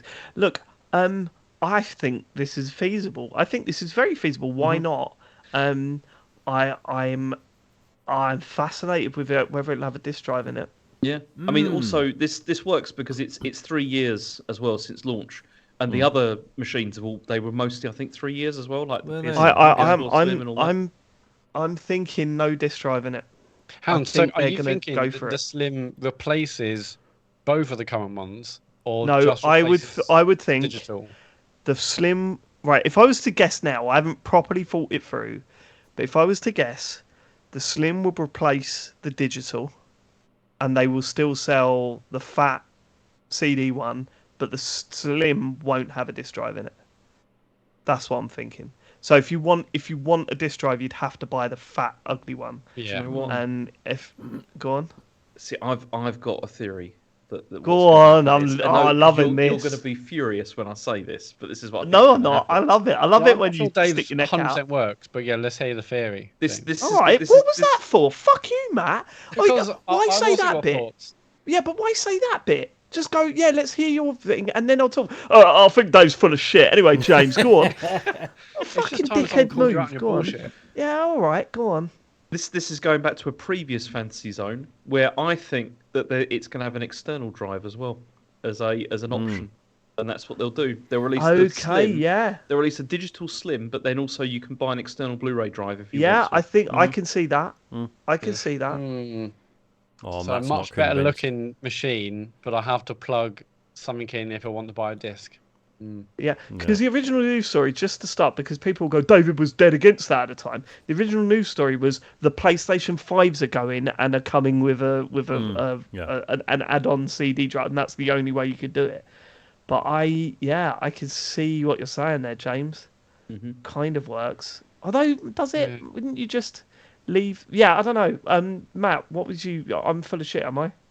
Well, no, it's just that I still think in certain parts of the world that people still need to buy discs because the internet's rubbish. I think they still will be able to buy. They'll still be able to buy that. Yeah, but if 50% of their devices are still massive and they can't ship enough of them, that feels like it's kind of. But they can. They've been doing that for the past 2 or 3 years. All right, but they'll save money with the Slim. 5 times the amount in a shipping container. Whereas if half, it's kind of only doing half the job. I feel like I'm not sure. If they could do it, they might as well do it for everything and make it really, So you reckon? Would you say this replaces the PS5 old design completely, or? Yeah, I think it will. Yeah. So this time in say 2 years' time, you won't be able to buy a PlayStation 5 in its current form. I don't know how to do in terms of phasing out, but I think whatever's new one is will replace the current models, and whether they do like a digital or non-digital, or both digital but you can buy an external drive, I'm not sure. But the whole point is so they can put more on the shipping containers, and just keeping the old big one around kind of like defeats the purpose. But yeah, did they do that with previous Slims, where basically the Slims just completely replaced the existing line? No, can't remember. Don't think so. They had. No, you could still buy a PS4 when they had the PS4 Slim. And I think the only thing that works against that, Matt, is that I bet once you've got the Slim out there, it'll be cheaper. The PS5, the actual PS5 is cheaper to make than this. Whether that what that does to the offset of the shipping costs, I don't know, but I bet the current PS5 would stay cheaper to make than their Slim model. I mean, they've got to get rid of that design. The design of the PS5 is ridiculous, and there's a few people out there that go, no, actually, I like it. I actually really like the PS5. Guarantee when they get their Slim, they will then have the confidence to go, what a fucking ugly piece of kit that was. Yeah. It doesn't offend me, but my God, it's massive. It's ridiculous, isn't it? If they could release something that was about the same size as maybe 2 Series S or something, like stuck together or whatever, I'd be fine with that, because that's quite a small machine already anyway. That'd be really nice, something of that sort of size. I remember the first time we saw that thing, and the first thing I thought of was that looks like a massive router. Like that, and that feeling has never gone away. I was looking at it again the other day and just thinking, what the fuck is that? It's so horrible. Do you not get used to it when it's actually in your house? It's still just... No. See, I have mine horizontal, which I think, look, it's all right, but it still doesn't look mine great. Stood up. But then also the other thing about it is, like, having it horizontal is annoying because you have to use this stand underneath it, and if you move it wobbles, at any time, if you move like the machine at all, it always comes off the stand and it like slides off, and you're like, oh. I see. My biggest problem is that I have it right next to my Series X. Now the Series X is not a good-looking console. Like, it's not like the One X is one of the best-looking consoles ever. Like, I think it's a really nice little box, that thing. The Series X, I don't think it's a nice looking console, but when you see it dwarfed by this PS5, you go, Jesus, what is that thing? But I'm guessing the reason why that's so big is that they're actually making a profit on every sale, and Microsoft aren't. But yeah, no, I welcome the idea of a Slim, and I hope you're right, James. Loving this fantasy zone. When I loved do they say it's coming out? So Q3 2023. And who's they? It doesn't. The source is not revealed. You're a gamer. Sources. Yeah. So and so obviously they've got the Edge controller coming in the next few weeks. I can't remember when that is. Yeah, end of the year maybe. That's a pretty pricey thing. Now we've got PSVR. 230, isn't it? Is it 230 that fucking thing? Or 220? 220. Yeah. Anyway, about that, I'm probably wrong. So you got that, and you got PSVR 2, and then in the same kind of year, we could potentially also have a new PlayStation. Like I'd be amazed. Like hardware. Yeah, I'd be amazed if it was out next year. I think the only thing that's pushing that through is, as you say, the shipping costs. but like, it really does feel like this generation has just not started. You know, it's or it's slowly sort of trudging along at the moment. Like, it's not been a great start to a generation, has it? Imagine if they release this, but it's more expensive. Like they just like increase the price. I love that. £800. Yeah, you could get a bundle. $599. You know, it's like... yeah. It's 210 quid for a DualSense Edge. Thank you, Luke Cage, in the chat. Yeah, I mean, Sean, you obviously don't currently have a PS5. Does this make you want one? David and James, will you be getting a Slim? Sure. I mean, it all depends on the price. It certainly appeals more than the current beast. The idea of a smaller one is definitely a good thing. The cheapest it'll be is $380 because that's the current price of digital. It won't be cheaper than that. Yeah, there's no way. Is there? It's like you say. It's yes, it'll be more efficient in terms of shipping, but it's also going to be more expensive to make. Plus the R&D costs that went into it to begin with. So it's I would certainly prefer it over the fucking massive one, which I still don't know where I would put it. If someone gave me one for free, I don't know where it would go. I don't know if I'll show you. I don't know if I'll show you. No, I'm only joking. I like it. I'm only joking. David, Slim, would you? No, I mean, I hate the look of the PS5, but when you consider how much more it's going to cost to sell the old one and then buy the new one, it's not worth it, is it really? No. So I'm glad you agree. James will buy 2. Yeah. Already got the pre-orders down. Yeah, so it's fine. Is that it? Is that that's it. We've got nothing. Yeah. Let's get to what you've been playing. Look, we haven't got. We've got a few games on here, but I don't know about you. I haven't actually smashed through. Sean has nothing. He's been playing Elden Ring and Marvel Snap, but we've spoken about them extensively, so fair enough. But it's good. It's good you're still playing Elden Ring, Sean. That is good. Yeah. Still slowly. I'm doing the silly thing of like instead of just actually getting on with it, I'm still just finding more side stuff to do, but because I know that once I've finished it, there is no way I'm going back. I won't be like, I won't be mopping up more stuff after I've completed it. And I know that will be it once I see credits. And the side stuff's really good. Well, yeah, this is it. Okay. Like, if I was doing side stuff and being like, oh well, this is what was the point in that, then I'd stop doing it. But all the side stuff I'm doing is still brilliant. So. Yeah, great. Elden Ring's a good game. Look, I want to start with a game that we've barely played this week, which literally we got gifted by a listener. Should I say? Is it appropriate? I don't know what the rules are. Whether I should be saying. I know, I'm never sure. I don't. Yeah. Probably check first. I think it's a sneaky. We should check first, but under the counter scenario. Yeah, we had. No, it's not that. Stop. I'm not saying you nicked it. James and I received a copy of Sonic Frontiers this week, and we've both played 45 minutes literally just before the show started. So I've got a lot to say already, James. I've got a lot to say. So can I just list some of my observations from the start? Right, number one, that opening cutscene with Dr. Robotnik is one of the worst, the ugliest things I've seen in a video game for years. Right, that looks like Dreamcast level. Like really? It looked really bad, Sean. I was like, I thought this looked like great, but apparently it doesn't. Secondly, I don't know if you've noticed, have you changed the display options? Not massively. Do that immediately. I was like, I can't play this. This feels like shit. And then when you go to the graphics settings, there's a 4K option and a 60 frames per second. Yeah, I didn't see that. Okay, did you see? Did you? Were you playing it just going, this is choppy as fuck? Yes, and also the controls feel very strange as well. Yep. Like from that. Yep. So maybe that's why. Yeah. Okay. Yep. To change that to 60 frames per second. Go straight to your menu, which is it's a weird menu. I was in the menu. And it's got, so at the top it says like options. Yeah. And then it's got 3 different things like audio, gameplay, display or whatever. Yeah. And I'm sitting there, I'm pressing down on the stick trying to select which of the, and I'm going, it's not working. But for some reason you have to press X to say, yes, actually options. Yeah. Like even though you're in the option menu, also, it makes no sense. The video options though, the top options there don't give you anything to do with No, you scroll down. You scroll down. There's one. It clearly says 4K preference 4K, and then you click on that and change it to 60 frames. I didn't even know that you could scroll down because I looked at it. I thought, oh, okay, there are no options with this. No, it's a game changer. Like honestly, I don't know how anyone plays that on its default setting. And then when you take it off of 4K mode, I can't see much difference. You know what I mean? Like it's it's all about those 60 frames. So put it on that.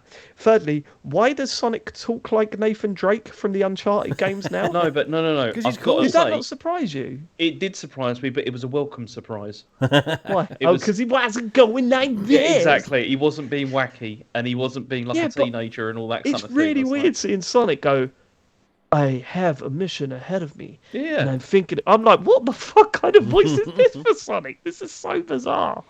That's really weird, right? It's how weird, like but deep then, he was and everything. Again, I was preferring that though. Like honestly, yeah, it was really? much better. Yeah.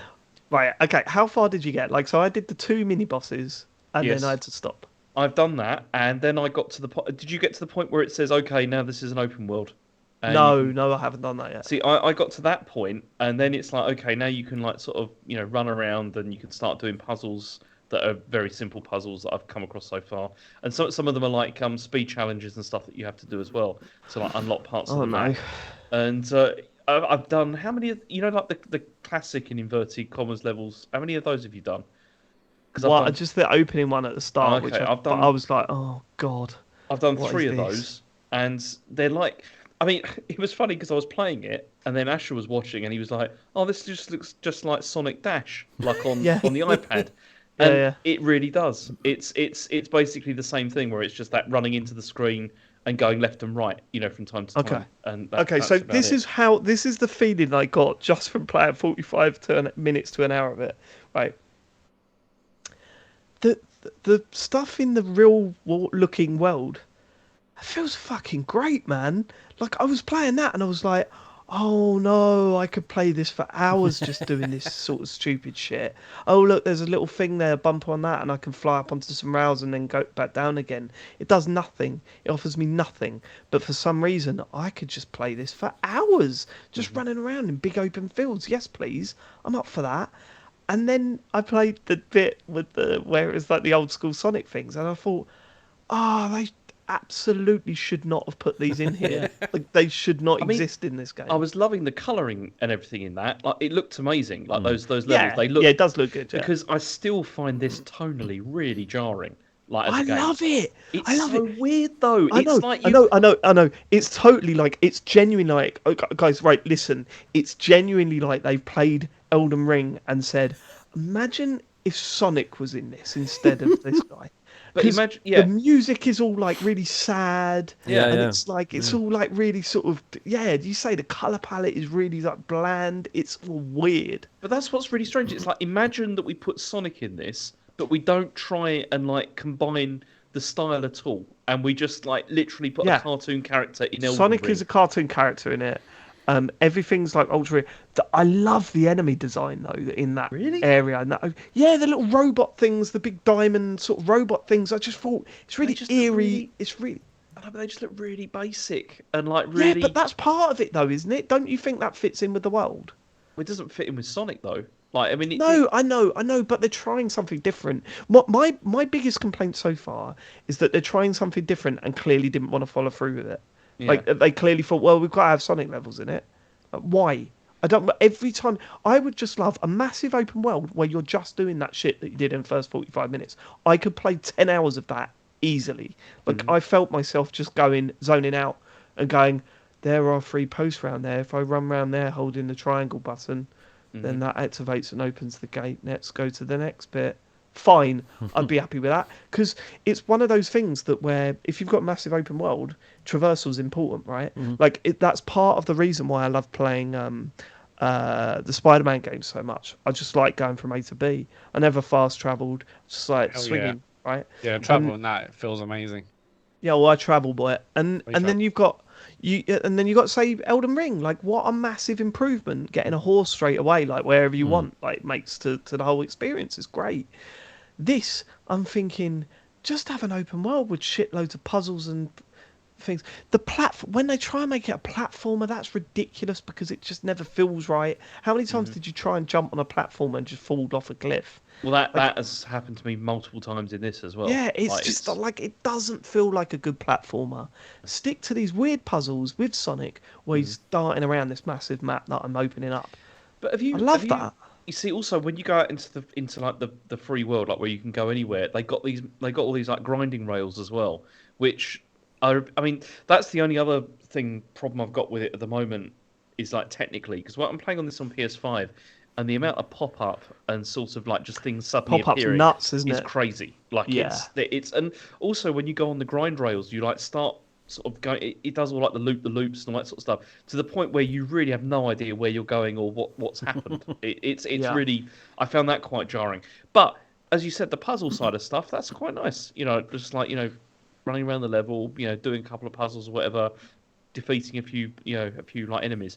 But then just those levels, like the traditional levels, are not great. Well, that's what I'm saying. I think for the hour that I've played, and I will play more, it already feels like a game that someone had a vision for, but they weren't allowed to fully realise. That people got involved and said, you cannot do this. This game is so weird, though. Like, seriously. I love it, though. Isn't it better, though? Isn't it better than strange. Yes. Isn't it better than a normal Sonic 3D game? But it really feels like this was a completely other game that then they just stuck Sonic in. Like, it's really odd. So let me ask you a question. Go on. Would you rather this or another Sonic 3D game?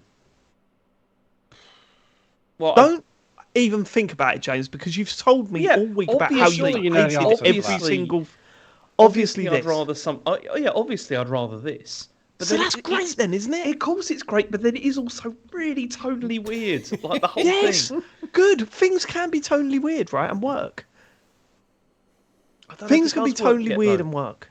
I don't know if we've only played it for 45 minutes, so I don't know if it. No, I know, I understand, but I think tonally and visually and in terms of the audio, I really liked that opening area. It just felt odd, but I really liked it. And then when it took me to da da da da da, I'm like, why is this in it? Why are we doing this bit? You know what I mean? It really felt like last game I played was Sonic Colors. And it felt like the opening level of Sonic Colors starts this game. It's so weird, and I'm assuming that's what those temple things are, right? They're just more of those levels. Yes. Yeah. Yeah. Fuck that. I mean, it's just. I don't know. It just feels like they were like, we bought all these assets. What are we gonna do with them? And it's like, I like stick that, Sonic James. in there. I love the fact. Right, James. Right, James is weird about this game, listeners. I will tell you about James this week. Listen. This is. Can really I tell them annoying, about right? you today? What do you mean? How you posted about 14 different links to reviews for the Sonic game today. 3 different links. 3 different links. Sure, it's more than that. It was not. And I just pointed out in the chat, James, you've never done this for any other release of any game. Why this one? Why this one? This does fascinate me. Honestly, Sonic fascinates me. It really does. Like the way that they keep. Go on. Because the way they keep releasing these games that are at best mediocre, but then every single time people still want it to be like something that is going to recapture how good they were on the Genesis. Why is it bad that people want it to be There's nothing wrong with that. But no, there's nothing wrong with wanting it to be better, but there is something wrong with believing it is going to be, despite the fact that it hasn't been repeatedly. Totally. But I don't think there are a lot of people out there expecting it to be amazing. I think there are, David. Seriously. The Sonic cycle is a thing. Like this, there are people that it's want a thing to believe. that people like me and you point to and go, exactly. But the point is some people do believe, and they want to believe that it's going to be something. Name them. Are you mad? Like seriously? No, that was a joke. Is this thing? That was a joke, James. That was a joke. That was a joke. I never know coming from you because the sort of I don't know what's going on. There's something weird with the relationship between James Farley and Sonic the Hedgehog. Something's happened. No, I told you, I just find it fascinating. I find it but to the point where you want it to fail and then sending us every bad review you can find. No, and that's every not bad true. Quote. I didn't do that. Okay, let me read to you exactly what I wrote here because you're completely misrepresenting what I said, as usual. This is what happens every single time. Right, okay. You didn't send us bad reviews and bad quotes. No, I didn't. Oh, this is ridiculous. This is like completely ridiculous. Right, here we go. Here we go. Right, okay. Skip those bits. No, I'm just trying to get to the beginning. Okay, here we go. Okay, so I said, "Oh wow, Sonic reviews are out," and then I did the Eurogamer one, which said, done that. "Eh." No, go on. I got the Eurogamer one, which had the tagline, "Despite the joys offered, Sonic Frontiers is a hot mess of a reinvention that can't commit to its new direction." Then I said IGN 7, GameSpot 7. Then I did yeah, that's right. Yeah. Then I did the one from Digital Trends, which was 1 star, which was maybe it's time to slow down. 1 star, right? Yeah. Okay. And then I also said, "Oh, VGC liked it as well," and then that was it. And then I just said, these are all just like average reviews, basically. That was it. It's just weird how you kept posting links and you've never done that for any other game. I posted 2 links, David. What is wrong with you? 3? You just said 3. Okay, 3 links. I posted 3 links. What is wrong with you? You've just got this obsession. Misrepresented. I don't know. I'm fascinated to play more. I can't wait to play more and talk to you about it, because from the opening hour, I was like, I really like these bits. I don't like these bits. I really hope the open world stuff is decent. Like, it doesn't have to be amazing. Really, I wanted it to be amazing. I'd love for it to be amazing. I'd love for a Sonic game to come out and be a fucking 10 and everyone go, that would have been stunning. Because it's just funny more than anything else. Oh yeah, definitely. Yeah. Just be funny. But I will play more of this. I just don't know when, because God of War's this week. So once I get that out of the way, I'm sure I'll still have time for Sonic. But we'll see. We'll see. I really want to go and change those settings and see what difference it makes. Oh mate, it's such a huge difference in terms of frame rate. It's such a huge difference, and you're absolutely right. I can't wait to see what it looks like on Switch. Because just playing this, I'm like, I wonder what fucking kind of mess this is on Switch, man. But there you go. I heard it's a 20-hour game. It's quite long, isn't it? For a Sonic game, I think. Yeah, they usually. I guess not long for an open world game, but No. Okay, I'll finish mine. I had a very quick go. I've only played for about an hour of Phantom Abyss on Sunday morning. So I've played a bit of this, but I didn't feel like I'd played enough to really talk about it. But it's really fun. Well, that's all I'm taking away from it. Yeah. I take it you don't. By you asking that question. I've just found the using the lasso, the grapple thing quite fiddly. But obviously that is by design, because they want people to fuck up, and they want that's where what is this game then? So Phantom Abyss is a first-person it's got a touch of a roguelike about it, where and certainly the way it was pitched when we first heard about it was it's a multiplayer race to a finish line where you get to see various different people try this temple, and only one person will get to the end of that temple. And then that level goes away and it never gets completed again. And I don't know when that comes into play. I'm assuming that's in play all the time. And if you finish a level, you're the only one to have finished that temple. Yeah, because I still have questions. The problem is, I've done 2 or 3 of them. Oh, really? And I kind of think, well, yeah, because there's an adventure mode, right? So you've got the daily mode, which is what I think the PR and the marketing was around. Right. I think it was around that daily mode one. Whereas adventure feels like here's just a bunch of randomly generated temples. Yeah. But I've been in a room with someone right next to the relic, standing next to them, and thinking, well, I've not won then, or whatever. There's Yeah, because I was thinking as I was playing it, I was like, well, surely if someone else, I know, like, I'm not viewing people playing it live. I'm looking at like replays of people doing it. That's right. But I was like, but surely still there are people also playing it live, and what happens if one of them finishes it as I'm playing it?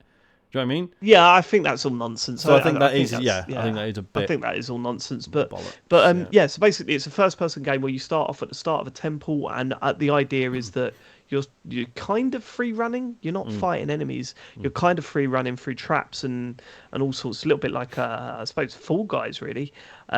and you have lives, essentially. You have like 3 lives, depending on what whip you've got. The whip you pick up, if you pick up more relics, you can get new whips, and the whips have different perks and different, so the one that I've just picked up, it means that everything that you buy in the shop on your run through is cheaper, but you've only got 2 hearts instead of 3 hearts. I just found it really tense and really exciting to get through each level. So I'm fascinated to know, because there are like 4 game modes in this, and I'm really interested to know what they're like and why they're locked away from the start. Because when you start, you're in adventure mode, and I'm assuming that's because the other game modes you ain't winning. You ain't winning them unless you're insanely good at the game. Whereas they've put in a game mode that's like, okay, yeah, this is you will get a few relics in this one, so you're not going to feel like you've got no chance in actually seeing the ending of a level. I found the movement really well done. Like, it feels really good. It's really hard to do platforming in a first-person shooter, but it reminded me a lot of Destiny and those bits in the raids where you're doing a bit of platforming between you. It felt a little bit like that. It was interesting watching other people's phantoms, are they? They're watching other people's phantoms jumping about and finding secrets where you get unlock things in it. I haven't wrapped around my head around all the mechanics, but I have already had a moment where I was like, this is really exciting to get to the end of this level. So it's still in early access, right? So or game preview is what they call it on Xbox. So I'm kind of thinking, and it is on Game Pass, but I'm kind of thinking, let's wait until it's fully out, and then I'll definitely I'll give this a good go. Is it fully single player? At the moment, there's no, like, you can't. It doesn't make sense. Yeah, it doesn't make sense to have it as a multiplayer game, because the whole idea is that you're learning from other people's mistakes or getting warnings from other people's mistakes. Okay. And if you're running as a crew, you're then doing it live rather than seeing people from the past doing it. It kind of works against the concept of the game.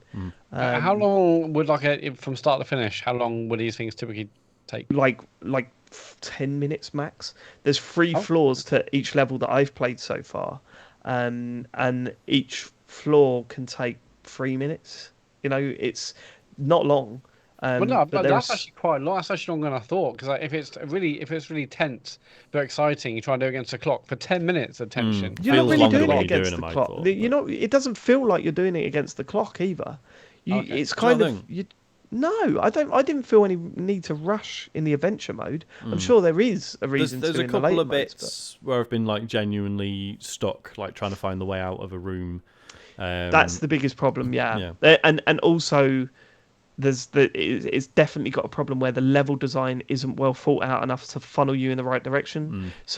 You will walk into a room, you will go and get you veer off the beaten track to go and get a reward. You'll come back and go, oh, where did I come from? And sometimes it helps because you see all the phantoms running one way and you go, I'll just follow them then. But other times, like, you're so far behind, you're kind of like, I don't know which way I'm supposed to be going here. So then you run back and go, no, this room's clearly designed for me to go the other way. So then I go back again. So I think there's lessons to be learned and how to make these levels better for sure. I'm really intrigued, actually. I think they've nailed the hardest part of it and made it feel good to play. So I'd be interested to see how they turn this into. Clearly, they want this to become some sort of pop culture phenomenon that everyone's talking about. How did you get on today's Phantom Abyss? And there's part of me that's going, that would be really cool if they nailed this. So I wouldn't have to load up Twitter and see loads of Wordle blocks all over the place, and I could see people going, I did the Phantom Abyss did it?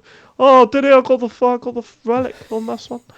And you go, good. Well, you give a little like on it. You didn't reply because you're jealous, but you put a little like on it.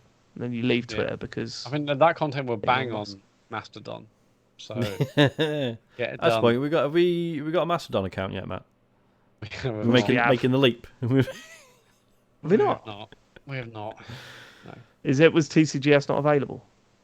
I haven't checked. Although I better. You better check now because we've just announced it on the fucking thing. So it doesn't really matter because there are many different servers, so you can have it's it's instanced basically. You can be loads of I don't give a shit. I don't give a shit. Phantom Abyss then. That's Phantom Abyss. Quick Pro Clubs update. What a week for the Minty Biscuit. Oh, what a week for the Minty Biscuit. 2 of their players joined the 100 club.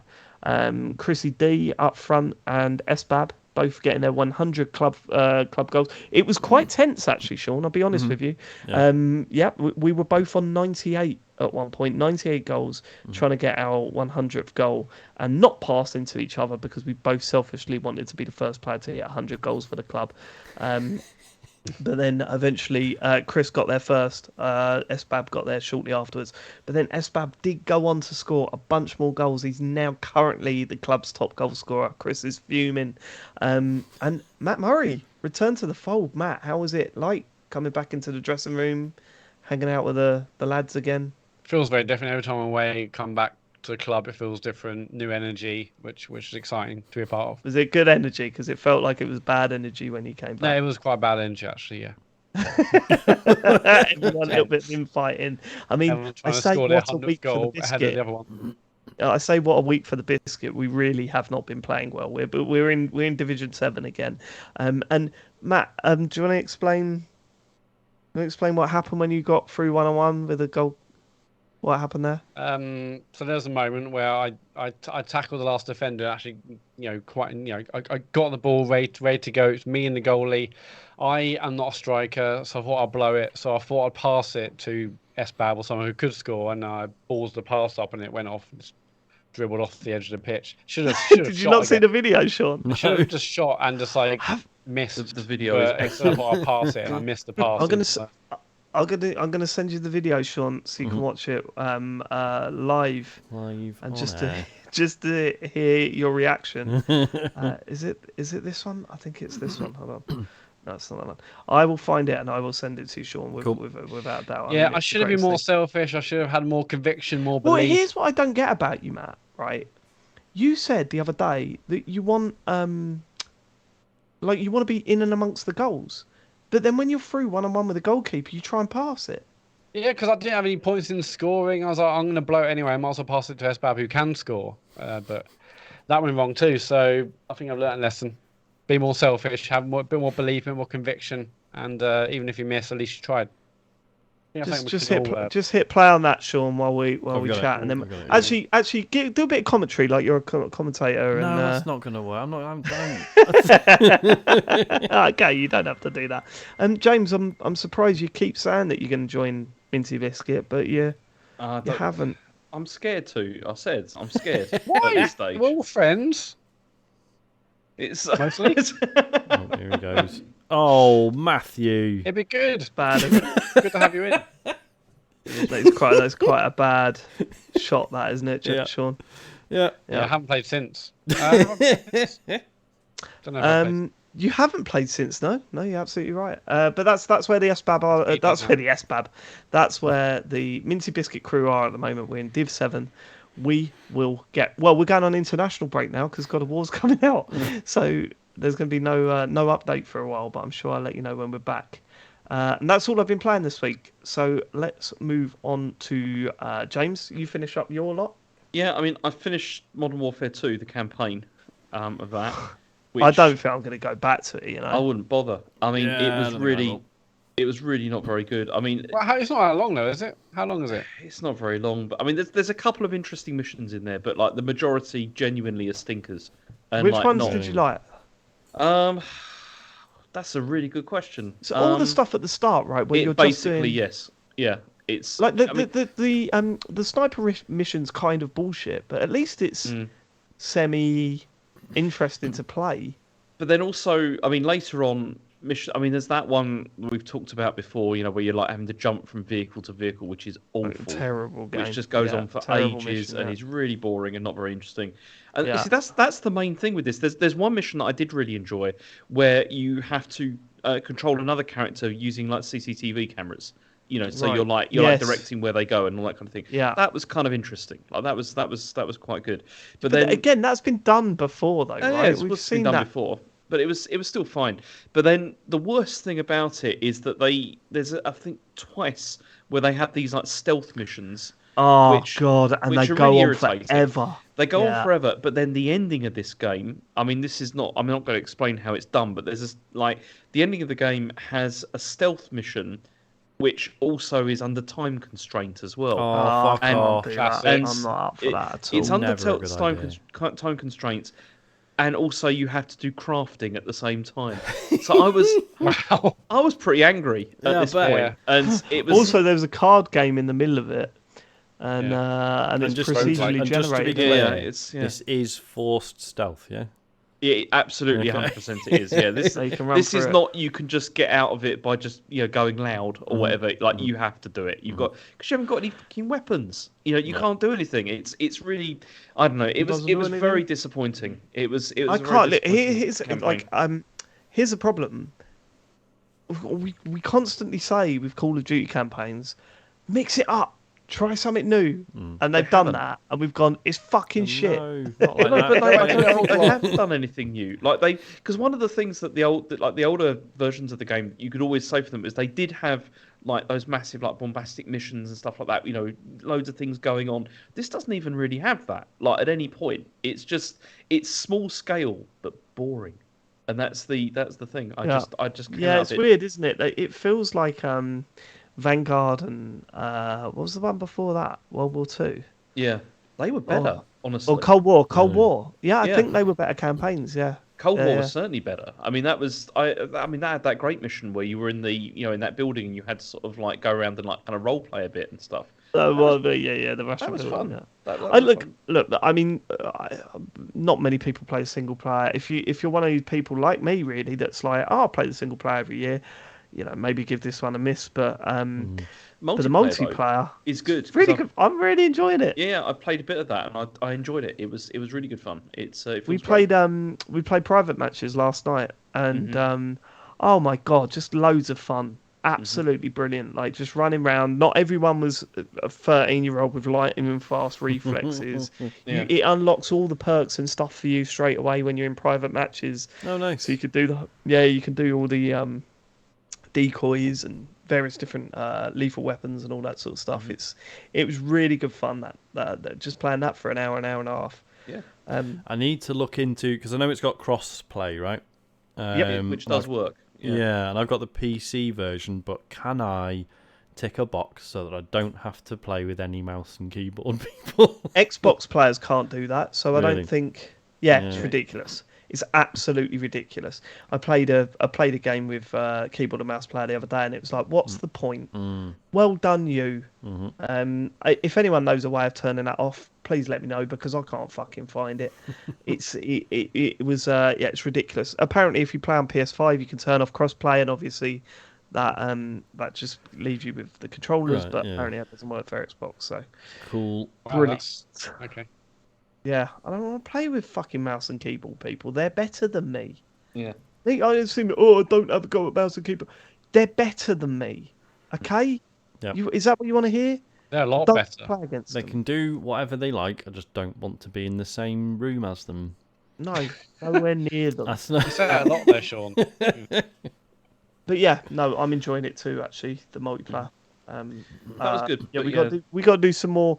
So Ian Lee this weekend on Sunday 5:00 he did a private session, and it's kind of like open to everyone. So if you want to play Call of Duty with us, definitely follow Ian Lee on Twitter because he'll tweet about it the most, and I should be there as well most times, not all the time but most times. So yeah, jump on with us because it'll be a really good laugh. Playing with you guys and getting a full room would be brilliant, I think. So keep your eye out on his Twitter for when. I've got it on PS5, so I'll be able to play, wouldn't I? Yeah. I mean, Ian plays on PS5, and we were playing fine yesterday together, so all good. I was going to I thought I'll play the campaign over Christmas, but you kind of put me off. I wouldn't bother. Honestly, I wouldn't. Stick to Sonic. I heard about the bit where everyone gets a ghost mask. What in the campaign? Fuck it, yeah. Oh, that's a spoiler. I mean, is it? Got to that bit yet. Is it? I mean, there's a lot of stuff in it that's just wrong. That's ruined the game now, Sean. There's that whole bit where where it tells you have to pacify like civilians, and you do that by pointing guns at them. I mean, I again talked about that last week. Yeah, we did. I know. That was weird though. What about the one where you're trying to infiltrate a party? That bit was weird. I've not played that bit yet. Yeah, it's a very bizarre. It's like, hey, you're James Bond now, but you can really just not care and just run through people. It's so weird. Weird game. Very strange. Is that it, James, or have you got something else? One other thing, which is I played Inscryption, which I played... Yes. That's right. So you text me... You played this Thursday night, right? Friday night. Yeah. On Friday night. And then you text me Saturday morning saying, I don't care what anyone says, this is the worst game I've ever played. So do you want to qualify that? I never said that. You did. But oh, fuck off! Did I say that? Oh, sorry. No, you didn't say that. Sorry, I didn't know that was private. Go on. So I played this on Friday night, and I was not looking forward to playing this. Honestly, I mean, because I wanted to go into it with an open mind, and I did. And I actually, I ended up I ended up not hating it, which was good. Like that was where I was at with it. You said anyone that likes this game is a fucking idiot. That's what you said here. Quote on my thing. Clearly, they just like the alternative lifestyle, is what you've put here. It's what you've put, James. You're an arsehole. I never said any of these things. You're the worst. You're the absolute worst. Seriously. Or the best. So anyway, I played it on Friday night, and it was quite good because I played it with the chat, but then the chat were not really, we had like a no backseat driving kind of rule going on, so I was kind of figuring things out as it went on. And I mean, I ended up quite enjoying it, and I've played it since as well. Like it wasn't just then. I also played it like this, over the last couple of days. Okay. And I found it's quite a good game for playing over remote play because I'm playing it on PlayStation, so I've been playing it on like the phone as well, which is pretty good. I mean, I'm still no good at it. Like I'm still not very good, but I understand how it works, and I can get the furthest I've got for the first section is I've got past the wetlands and into the next area, but I couldn't get much further than that. That's where you got stuck, right, Sean? Well, yes and no. It's complicated, and I don't want to spoil it. Oh, okay. So I got further than that, but yeah. Because I know that something changes up after you've got through that area, but I don't know what that is, and I don't want that spoiled because it's one of those things where I would like to see it like for myself. Yeah. But again, you've texted me saying I looked at what happens next and it looks wank. I looked it up on YouTube because I couldn't be bothered playing this shit anymore. I don't get why you're saying this on the show now, James.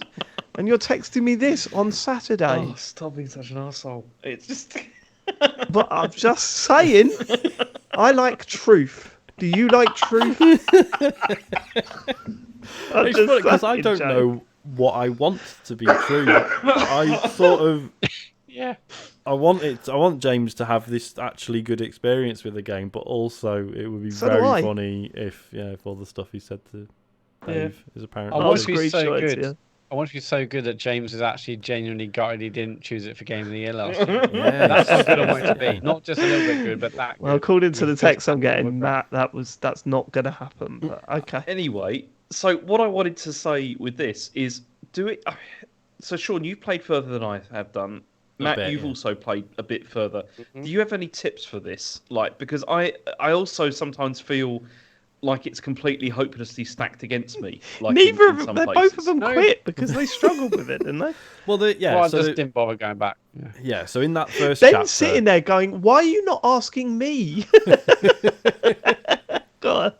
So in that first chapter, which I didn't finish, so for a while there's the sort of the interplay between the card game and the stuff in the room and the puzzles and stuff. And I loved that, like I really did. And then I ran out of stuff to do in the room, and then it was just like, right, you need to just win the card game, you need to do all the bosses in one run. And that was when I sort of lost steam with it, just because I've played a lot of these, and because it, 100% by design, it's quite miserable, right? The atmosphere is quite unpleasant, and I was just like, I'd rather be playing Monster Train, which is a really good roguelike deck builder. Which is it's not a criticism of Inscryption. It was just at the time that was what I would rather have been playing. That's what James texted me, actually. It's the same thing. Yeah. Weird. I fucking love Monster Train, though. Maybe stream that. So basically, that was just the reason I ran out of steam with it. But the thing is, it's all about every time you fail, you get to make one of those cards. Yeah, you right? get death cards. Yeah. So basically, if you're happy to just keep failing over and over, you're eventually going to get enough of those cards that are actually like stupidly powerful once you get lucky with the abilities you can choose from and stuff. So eventually, you can just brute force it, right, by just doing it over and over again. So. Yeah, you won't ever be permanently stuck, basically. I've done some of the puzzles in the cabin. I haven't done the one with the clock yet. But I've done the other, two of the other ones. I think I've done so far, and which was kind of okay. But yeah, I love the stuff in the room so much. Like I'm basically like Sean. Once that stuff was done and it's just a card game, I did like 2 bosses or 3 bosses, I don't know, but I didn't. I got killed by one of them, and I didn't bother going back. But I absolutely loved the way the stuff you're doing in the cabin, and then you got the game, and how they kind of work together. It's so good, so good. But yeah, I mean, I'm gonna keep playing it. I think because it feels like one of those things I could keep playing sort of on and off, really. Just keep having another run at it and see how far I can get. But yeah, as I said, it's the first card game like this that I've ever played, and I did enjoy it. And it'll be interesting. Like, I'm not naive enough to think like, oh my god, he's gonna play fucking Slay the Spire next. But it would be interesting if you did end up, sincerely enjoying this, because obviously, most people play roguelike deck builders and then they go to Inscryption. It's like, oh, it's like a roguelike deck builder, but it's got all this other stuff going on. I don't know anyone who's done it the other way around. Do you know what I mean? So I don't know if you would then go to something like Slay the Spire and be like, oh, well, where's all the cool puzzle stuff? So I don't know. It'd be interesting. Yeah, not bad. Yeah. Okay, interesting way of taking that discussion, James. I applaud you for your acting, Matt. Fuck's sake. You don't need to be scared of our listeners. This is what I think it's about. You're scared that you're going to get shit in the feedback, and that's. I think you should. You should front that up a little bit. Just own it. I believe in you. Own it, James. Own it. But yeah. Okay. All right. Okay. Matt. Yeah, I'm playing a game called Signalis. I think that's how you pronounce it. This is basically like it's like an old PS1/Sega Saturn style survival horror with the same kind of graphics. It's also kind of like top-down 2D pixel art, but with some basic kind of like early PS1 Resi stuff. Graphic wise, and yeah, so I guess like the first thing to start with, it's basically made by a 2-person team, and it's their debut game, which is incredibly impressive with all the things that it's doing. But it's essentially it's an old school Ultra Resi game. A lot of people are also saying it's very much like a Silent Hill game. I didn't play those, so I couldn't comment. But I mean, what it does do is that it combines loads of the classic things that you love in the old school survival horror with some really interesting kind of story themes. I know you for a fact you'll love it, Sean. It's the kind of lots of cyberpunky things with consciousness and what it means to be, what it means to be, to have a sense of self and love and trauma and all the kind of things that a lot of the cyberpunk-ish games that I've played recently, and I know you have as well, they all kind of talk about those subjects, and it's this again, but in a kind of survival horror style. I've played about 20 minutes of this, so I'm not, not an authority by any means. You told me this wasn't scary, Matt. Well, I just didn't think it's not. I saw that in the chat. He said it's not scary at all. There's not been any jumps or anything, but what I've played, I found really unnerving. Yeah, okay. I mean, but unnerving's different to scary. I mean, yeah, I guess it's unnerving. Like incredibly tense music. Monsters that you're trying to run around escaping from, but not scary. Well, and to be clear, fears. when I say it's unnerving, it's masterfully done. Like, the presentation's incredible, isn't it? Like you say, it's on the one hand, it's like PS1 style visuals, but probably a bit sharper. Like, they've obviously taken some liberties with the art style, but I love the fact that there's loads of pixel art and with computer interfaces and menus and stuff, but it's all really fuzzy and kind of like by design it's all a bit indistinct filter. and okay. And it's really beautifully done. And as you say, I mean, even what little I've played of it, it's clear that the narrative is interesting. Although I did enjoy in the tutorial where it's like, right, you're like the engineer of the ship, you can repair, you're amazing at repairing stuff. Here's like the tutorial for repairing stuff, and the thing you repair is a key card that's been broken in two, and you put some sellotape around it. I was like, wow, I'm such a good fucking engineer. Fixed. But I assume it gets more complex than that. It was just... I mean, the puzzles are really, really intuitive, but it's a lot of the kind of things you may have seen in Resident Evil. That you got to collect, like 6 keys. You can collect objects. Matt, you can. When you say Resident Evil, do you mean old Resident Evil or new Resident Evil? Yeah, old Resident Evil. Yeah. But it's kind of classic. But I mean, even I guess the newer ones do the thing where you pick up objects, you inspect them, you can combine them to create new objects. You'll find something, you look on the back. Oh, the back's got a key code. Where's that key code take me? Takes me to this room. In that room, there's something that actually helps me in a previous room. Yeah, there's not been. I mean, stuff. Yeah, it doesn't seem like there's going to be any bullshit sliding tile puzzles or anything. That's what I'm worried about. No. I fucking. Here's a water puzzle where you have to and all that stuff. It's just really irritating. Yeah, the puzzles are really good. I mean, I will say I haven't finished it. I've got to the final boss just before we started recording, so I'm basically there at the end. How long is it then?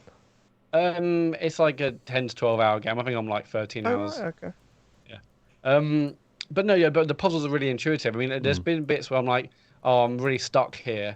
And that's basically because I hadn't got all the bits I need to actually do the puzzle properly. But when you do get them, or you maybe get bits ahead of time, you can whiz through because you know exactly what this game's trying to tell you. It's not obtuse, and if it is obtuse, it's probably because you haven't got all the bits you need to actually get it done properly. But yeah, the puzzles are really intuitive to the point where I'm like, okay, well, I know already. If I get this third thing, I know I need to combine that to open this. I know if I need one more card to do this. So you're already planning ahead of time where you need to go. And that other thing is really interesting. So it has a really strict inventory limit of you can only carry 6 items. Now, this has been kind of part frustrating, part really clever. It's frustrating in that, okay, if you have a gun and some health and ammo, you've already lost 3 of the 6. Right. And if you have a flashlight, that's another one. And suddenly you're seeing loads of things you want to collect on the way. You can see an object, that's part of a puzzle. If I see this, if it's not an ammo, if it's not a bit of ammo or weapon, it's something you're going to need later on to get in somewhere. And so you're going around the place, you're like, well, I can't pick that up because I've only got, my inventory is already full. We also can't drop things. You can consume kind of health, but you can't, or health items, but you can't drop items, which means you've got to go to the safe rooms again, like Resident Evil, and then come back. Now that's frustrating. Oh bloody hell, I can't get that. There's enemies here. I need to run around to escape. But what it does do is that it means you're constantly kind of creating mini builds for each of your runs. You're like, I'm gonna get to the safe room. I know there's 3 things to collect. Therefore, I'll just take a gun, but no ammo. It's got ammo in the gun and maybe 1 health thing to give me loads of space. And you'll go back, you'll collect it. And the next time you're like, actually, there's loads of enemies and I only need to collect 1 thing, so I have much more on me. So you're constantly kind of making little mini strategies and builds as you go around these areas. And it's, there are all these tight corridors with loads of enemies you kind of dart in and out of. And maybe I was trying to conserve ammo because there's not much of it. Again, like Resident Evil. So I'm trying to go through it and not cause a fuss, not shoot all the enemies, get in, get out, get everything I need to get to. The map's really good. Again, a little bit like Resident Evil. You'll see, doors you can access, doors that are blocked already. If you don't see all the items in the room on the map, but you see there might be an important item and whether you've kind of used it or not used it. So very helpful to plan routes. There's some areas in the game where there's no map at all, and then you're totally lost. And but I think that kind of works in with how the narrative is.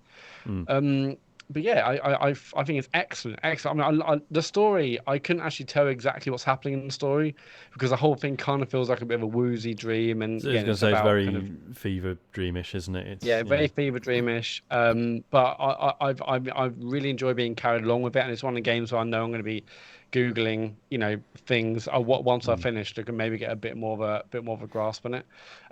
Audio-wise, I've got to call that out. It's got the standard kind of quite tense survival horror music, but in other bits, it can go almost like screaming screaming sounds, like basically like 8-bit kind of music, but just incredibly loud, incredibly overwhelming. You have a radio as part of like some of the items you got, and you can like tune out to different frequencies, and that can maybe like help to kill enemies.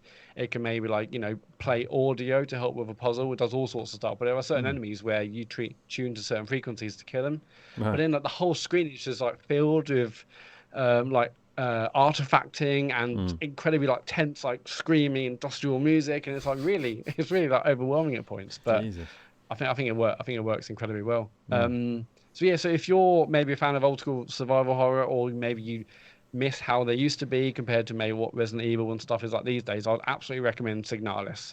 I played it on Switch. It's on Game Pass, but I want to play it. Interesting. Yeah. When I was looking at Game Pass games, I saw it and I just thought, fucking hell, this stands out. Oh yeah. I tried it on Game Pass, but then I tried it and I was trying it on Remote Play, and that was the point where I was like, I wish I was playing this on Switch instead, because it's just too small, like to play it on a mobile phone screen. It's even on Switch. The writing is really small, like handheld. I mean, it's fine, but it's very much on the small side. But no, I'll play on Switch because I knew I'll get more time with it. I know it's on Game Pass and PC and whatnot.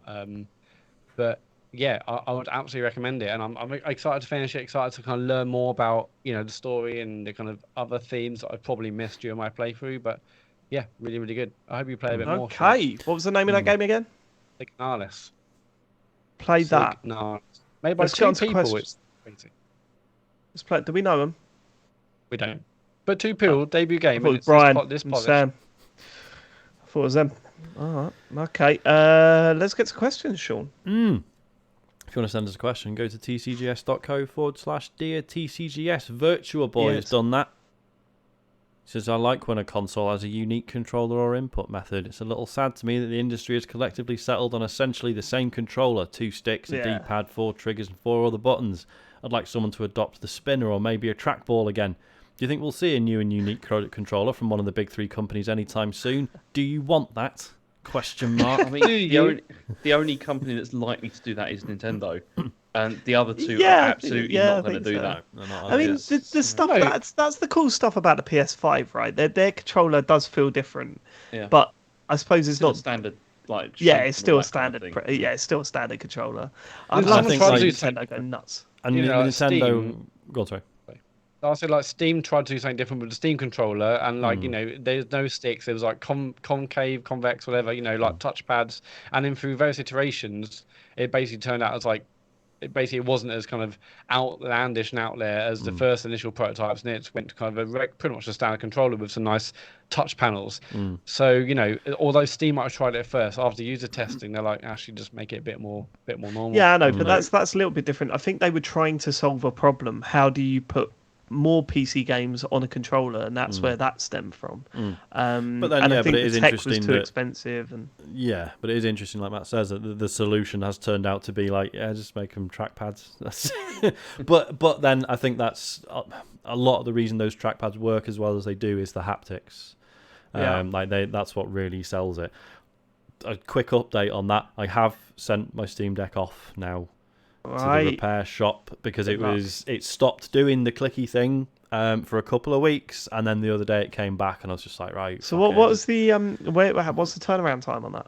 Well, apparently it's a week. So it's okay. Yeah. It's somewhere in the UK it's going to. So see, I'd like to see Nintendo resurrect the N64 controller.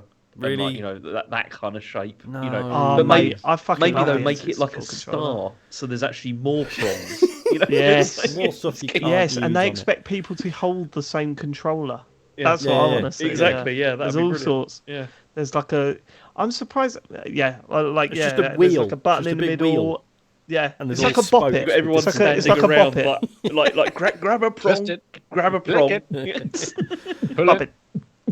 We should say Luke Cage in the chat has pointed out the Playdate exists. None of us have got one. I played one of them yesterday. Oh, did you? I had a go on them. Yeah, they feel really, really nice. Like I thought it'd be like a slippy little thing, but it's got like a nice bit of texture in it, and the crank feels good. The screen is obviously it's not backlit, and you kind of feel like you have to hold it at a certain angle to really kind of see it, see like e-ink screen or whatever. But yeah, I was really impressed. Weren't you going to buy that and the dock that comes with it at one point? I think at one point, but I think the pre-orders for like that went live when I was busy, and then I missed out. And I think Matt and I both, because Matt and I both really liked that thing of like everyone getting the new games on like the same day, right? Yeah. And then when we realised we'd both missed out on the first shipment, it was like, well, I'll get one at some point, and then just I don't know. Yeah, really impressive little device. It's really good. Yeah. Okay. But yeah, I mean, because the thing with Nintendo is, with the Switch having done as well as it is, they're not going to make any risks. Take any risks with the next console, are they? We're just going to get another better Switch. No, I think that's what we're going to see. Better Switch maybe next. After that, we'll see some innovation. But I think it makes sense. For them to play the Joy-Cons will be. I think it'll feel more like a traditional gaming controller. I think the Joy-Cons, they served a purpose at the time, but when you think about what all the stuff that Joy-Con can do, it's not utilised that much. I think they'll ditch that. Yeah. Maybe they're still going to have like removable controllers, though. I think. But I think they'll be bigger. I think they'll feel more like a traditional controller, and you'll probably be able to connect them together rather than have to have that bit in the middle. You could just literally just take them off and go. Oh, mate, though, isn't it? I can't wait to see what they do next.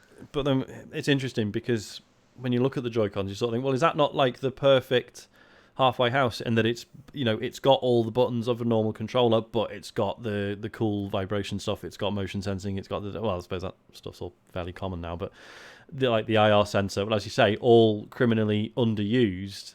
Yep. So is the controller not the problem? Is it just that developers haven't, it's not worth developers going out of the way to be like, well, let's do a game that just uses all the weird, interesting stuff. Yeah. Do you know what I mean? Whereas with something like the Wii, it was like, well, you've got to. That is what the controller. I know that obviously but classic controller existed, but I think they wanted. I think that you got to remember that at the time when the Switch came out, it wasn't a slam dunk success. So I think they wanted to keep the elements from the Wii. Yeah. And they wanted to bring that into their next console. Now this is out, and they can look at it and go, oh, actually, the games that everyone loved on this system, most successful games, they don't use any of this shit. So let's strip that back, because that's a money-saving thing right there. Let's put more grunt in it, and let's just redesign these controllers so that they don't feel like you're struggling to play it in handheld mode, Yeah, they don't feel like they're going to just break all the time and get stick drift. Exactly, yeah. I mean, I tell you what, the sale of contact cleaner must have gone up. God, yeah. You know what I mean? Massively. The WD-40 people must have gone. Wow. Why are we saying this all crazy? James Farley said what? It works. I mean, shout out to VR controllers as well, right? Because they've been shout out to those bad boys. I mean, I know they've not been through like a huge evolution, but I think they're, when you I think they're surprisingly intuitive. When you first use one, they're massively intuitive, yeah, for sure. When you first use one, it's like, oh right, I can like grip with these fingers, but then I've still got like a trigger finger, and then I've got my thumb already on these two buttons and a stick, and it just it is crazy how quickly people pick that up compared to a normal controller.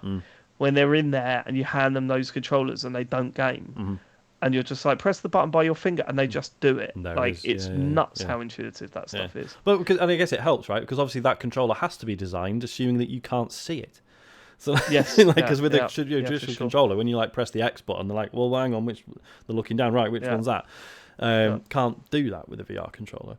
I mean, and it's interesting to me that obviously the hand tracking stuff on the Quest is fucking magic, as we've discussed, but also any not game accurate enough at this point. Yeah. It's not accurate enough, and also any game where you are supposed to be gripping something immediately feels wrong because there is nothing in your hand. Having the grip, yeah. Whereas having the controller there and sort of holding it loosely and then gripping it and be like, yes, I am holding a sword. You need to hire someone with a stick that stands in front of you. Yes, because here you go. They go like that. They just turn it to the side, and then you grab that, and you're like, oh, that's what I'm feeling, isn't it? Yeah, that's why the index controllers are so good, because they've got that thing where basically you can let go and obviously it stays in your hand, so you can let go, grab it, and it's another level above what the Quest is doing in that regard. So, but then those controllers are massive. Okay, Peter Pesto Says, evening lads, thought I'd write in based on your discussion about your gaming screenshots looking shite. What is the best in-game... who is the best in-game photographer out of the four of you? Does Sean's prowess as a real-life photographer help in this regard? Yeah, not me. I mean, it's an interesting one because, I mean, yeah, in some ways, yes, in-game photography stuff is weird in the sense that you have way more options than you would in real life, right? Because you can just pause whatever's going on. You can fly the camera around wherever you want, which is great, but almost like gives you too much choice. Like I really like, probably like the most fun I've had with in-game photography is like the camera in like Red Dead 2, where it's an inventory item that you have to pull out, and you've got to position your character where you want them to be, then try and compose the shot, and you know. So yeah, I mean, obviously, so the basics of, you know, like composition and everything all still apply. But I don't know. I don't feel like I do like amazing in-game photographs really. But the photo modes now are so complex, and you know, like I say, a lot of the composition, sure, but then, you know, there's almost like F types and all sorts. You know, do you scroll down like each little slider and just go, just do that a little bit, just do that a little bit, just do that a little bit now. Yeah. Oh, it looks totally different now. Yeah. That looks amazing. And then you get to like the last of the menus. It's like, oh, it's got filters. Oh, brilliant. Yeah. Question. Yeah, I'm terrible with that stuff. James, I don't think you've ever fiddled about with this, have you? Not really. I tried once or twice, but I'm like, it just looks rubbish, doesn't it? Yeah. I try with every game with photo mode. I put a bit of effort into the first one, think it's probably not worth it, and I just quit. But you know, it's so impressive how complicated these things are, and how, you know, when you see, you know, these like Twitter threads or something else online of, you know, a proper kind of in-game photographer taking these shots, like that looks absolutely stunning. Some of these, when you see someone use it properly, it's like, okay, I can see why this is in there. Yeah. I'm just not equipped to do that. I'm going to get more pleasure looking at them than trying to do it myself and failing. I mean, don't get me wrong. Like, if you wanted to learn photography and you're actually, you know, whether you're like watching YouTube stuff or reading up on it, like, in-game photography is a great way to practice. Like, because you don't have to spend fucking hundreds on a camera, and you don't have to go out and actually find those opportunities. Like, it'd be a really nice way to practice, like, the basics, definitely. Just go to your phone and go on the camera there. There is also, and then what you can do is click somewhere just press somewhere on the screen, and it sort of changes it a little bit. I don't know what it does, but it does something. And then you remove that. I'm a photography. Yeah. And then tweet that. Yep. Tweet that.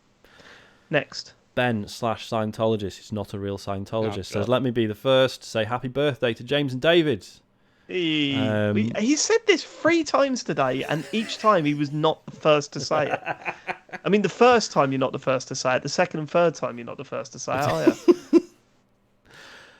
Now, a question. I'm sure this must have been asked in the past. It almost feels too generic to not have been asked. But if the TCGS lads were were in a classic RPG, be that Dungeons and Dragons, Dragon Quest, Final Fantasy, whatever, what classes would each of you be? Cool class. Cool class. I don't play these games. Is there a cool class? I'm assuming there's a cool class. Thief, I suppose. Yeah, Rogue. I'm not down with that. I see David as a bard. David is a bard. Oh my god, yeah, he's a bard. What's a bard? Come on. Bard's like a singer who has like who gives everyone like stat boosts by singing stuff. Yeah. But you're the leader, Dave. You keep us going through hard times. Yeah, but I saw the bard in what was it? That bloody Colours game. The Life is Strange Colours, True Colours. Yeah, the bard in that. Yeah, You're saying that's me walking around going, "We love that." You love that. I'm basically, not actually. Probably. If we not that we will, so please don't start emailing in. But if we started doing D&D streams, if Dave was the bard and he had to like improvise songs, I think you'd love that. Oh my god, I do it all the time, but they're always about my penis. Well, that's fine. Well, that's fine. Which I'd probably do, yeah. I'll be well up for doing a D&D stream, but probably not going to happen. But I'll be up. That's long thing. Wait, hold on. Go on. we've always wanted to do these GTA heists, and we said we're never going to do them unless we force ourselves to do them. And the only way that we forced ourselves to do them was with doing that was our bonus content for that. Yep. So maybe the D&D thing. Once the heists are done, we're doing D&D. Yeah. Possibly. That's an idea. James is not a fan of the only idea. If because what I think will spoil it is certain people in the room won't really get into it, and I think that will... I don't know who you're referring to there, Sean. That's the thing, Sean. You do know that I would 100% chuck myself into that without a shadow of a doubt. I want to get all the clothing, makeup to be like. Yeah, but that's the problem. That's the problem, Matt. Jesus. Yeah, I'm thinking of my performance. You're thinking of props. That's why you will always be Joe Pasquale. I can do both. I would probably get into it. I love that. Okay. RPG so classes, what would Matt be? What would Matt be? I don't know. No, maybe Matt would be the rogue. Yeah, so Dave's the bard, Matt's the rogue. He'd be a thief. Well, sorry, go on. He'd be a thief. Yeah, same thing. Yeah. James. James is a mage. James is a mage, 100%. Well, I'm like a healer or something. I'm like a paladin or a cleric. One of the druid. One of them. NPC. Sean's an NPC. Yeah, Sean's an MP3. Default character. Maria Mendieta says, "Dear TCGS Coleslaw, the DS recently got me out of a tight spot when I used Cooking Guide Can't Decide What to Eat to make a few last-minute dishes for friends. The digital chef walked me through every step, even if he kept asking, sorry, when I tried to use the game's voice commands. What other day-to-day activity do you wish Nintendo would turn into an instructional game to help you figure out? Keep up the stellar work." Oh, fucking hell, car stuff. Yeah? What maintenance? Oh, God, I got in my car today and when your oil level's low, and I just went, I know it's probably really, really simple. It's probably but it's something that I've got to think about that now. Yeah, that's one of the simplest things you can do. Yeah, what oil does my car need and where do I put it? That's all I've got to think about. Yeah. But at the same time, in the back of my mind, I'm going to go, turn the engine on and it explodes. Right, that is what is going to happen in my head. I followed everything. Windscreen wipers. For some reason, it's one of those things where I'm just like, well, I'm just going to have to go to Halfords and look in the big book because I don't trust myself otherwise. Oh, don't you just ask in there? Don't you just go, I've got this car, can you do it for me? And they go, yeah, all right. I can cost fit £4. I can fit them myself. Good. It's just which ones do I buy? Yeah, but that's part of the service, isn't it? I suppose. I don't know. I'm happy. I can look in the big book because I feel like I'm just making them do it while I stand there going, "Oh, I can't read." That's fine though. Okay. You've got to get to the point where you just go, "Look, I don't know enough about this," and you clearly know more because it's your job. Yeah. Can you just help me, please? I'm an idiot. And what are you charging me? Fine. Okay. Fine. Just get a new car, Sean. Yeah, that's true. Yeah, I'll crash it into a wall. And, the bloke that's buying your car, they go, "What are window wipers like?" They're good. There's absolutely nothing wrong with them. Stop throwing up. They're brilliant. They are. I love them. I mean, like household, like electric stuff, as in. I mean, I can wire a plug socket and a plug. Yeah, I can do that. But like light fittings, for some reason, if there's not that dissimilar though, Sean. If you can do a plug, you're basically 8% away. You'd think so, wouldn't you? But it was a few months back. I wanted to install a different light in the hallway, and I was like, dead easy. It's like 3 wires or whatever, and just for whatever reason, this one light. I think it's because it's on like a 2-switch. System. Yeah. I was just like, nope, not touching that. Too many wires. Bottled it. They just go YouTube. That's what I do. YouTube teaches me everything now. Yeah, it's true. It's really useful. Just follow all that. And my dad gave me one of them screwdrivers that lights up if you're touching something that's going to kill you. That's really? Yeah. You're too late by then. Well, because you touch it with the screwdriver first. Prodding things. Yeah. So, it's lighting up. Do you know? Oh my God! The conversation I had with someone at work today. He's Polish, and that is important because he was taught different things as he was growing up to what we were taught, right? So I went to turn the coffee machine on, wasn't working. Soon worked out that none of the sockets in the kitchen were working. So I went and flipped the fuse switch to switch it back on. I told my friend at work, and he said, "Oh, that was me. I was trying to get something out of the toaster and it sparked up." And I went, "What do you mean you were trying to get something out of a toaster?" "I used a metal spoon and it sparked up. It must have tripped the thing." Exactly my reaction, James. And I said, "But that would kill you, surely." And he said, "No, what are you talking about?" He said, "I do it all the time. It's fine. At worst, it makes a spark." I'm going, "No, that kills you if it touches that." He was like, "No, it doesn't, mate. You're an idiot." And then I just went, "But when we were at school, they constantly told us we would die." Yeah, they was going on about that. They were, weren't they? Yeah. And I went, "What happens if you don't put anything in a microwave and turn it on?" It was like, "Oh, it sputters a bit, but it's not gonna." Why have they taught us all this? Well, it's like I thought the microwave was the bomb.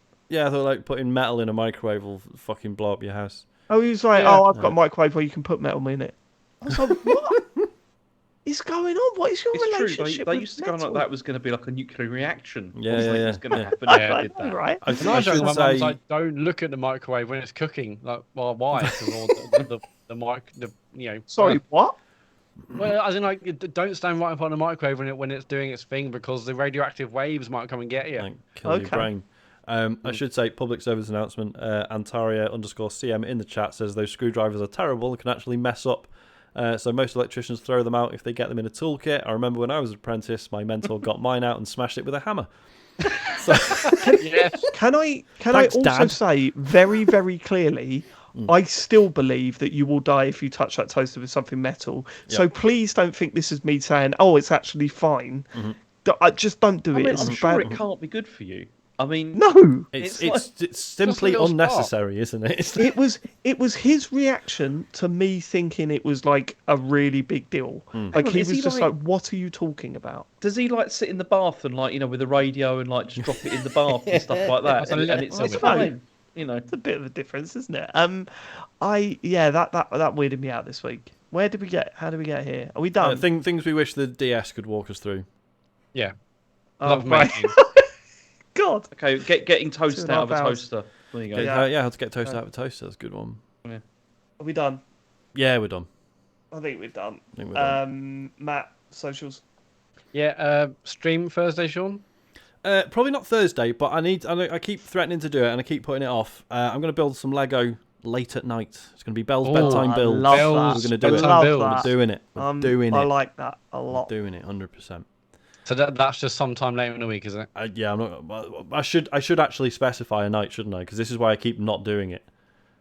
Well, no, because I keep saying, "Well, I haven't promised I'll do it," so I just fuck it. Okay, so maybe there'll be a Bell's bedtime build stream later in the week. Yeah. Friday, James. I assume you're going back to Inscryption. I think I might. Yeah, I might go back to that. You might. If I'm playing anything, it'll be that. I think it will be the thing. So yeah. Cool. Well, that should be Friday night from 9 on twitch.tv/TCGS. Go over there, and if you've got Amazon Prime and connect your Twitch account, you got Twitch Prime Gaming, and they give you 1 free sub a month. So why not go over to our channel, give us your free sub? We really appreciate it. The website is tcgs.co. For everything else, we've got Patreon, patreon.com/TCGS. There's exclusive podcasts. We need to do November's bonus show. Probably lots to talk about there. We'll have the GTA heist later in the month as well. You also get Marvel calls early if you're at a certain tier as well. And yes, we will. Well, there's the update for FIFA's coming in 2 days, and I will at some point be streaming my attempt to win the World Cup. Yes. On the online version of FIFA World Cup. That. Can you do multiplayer World Cup together?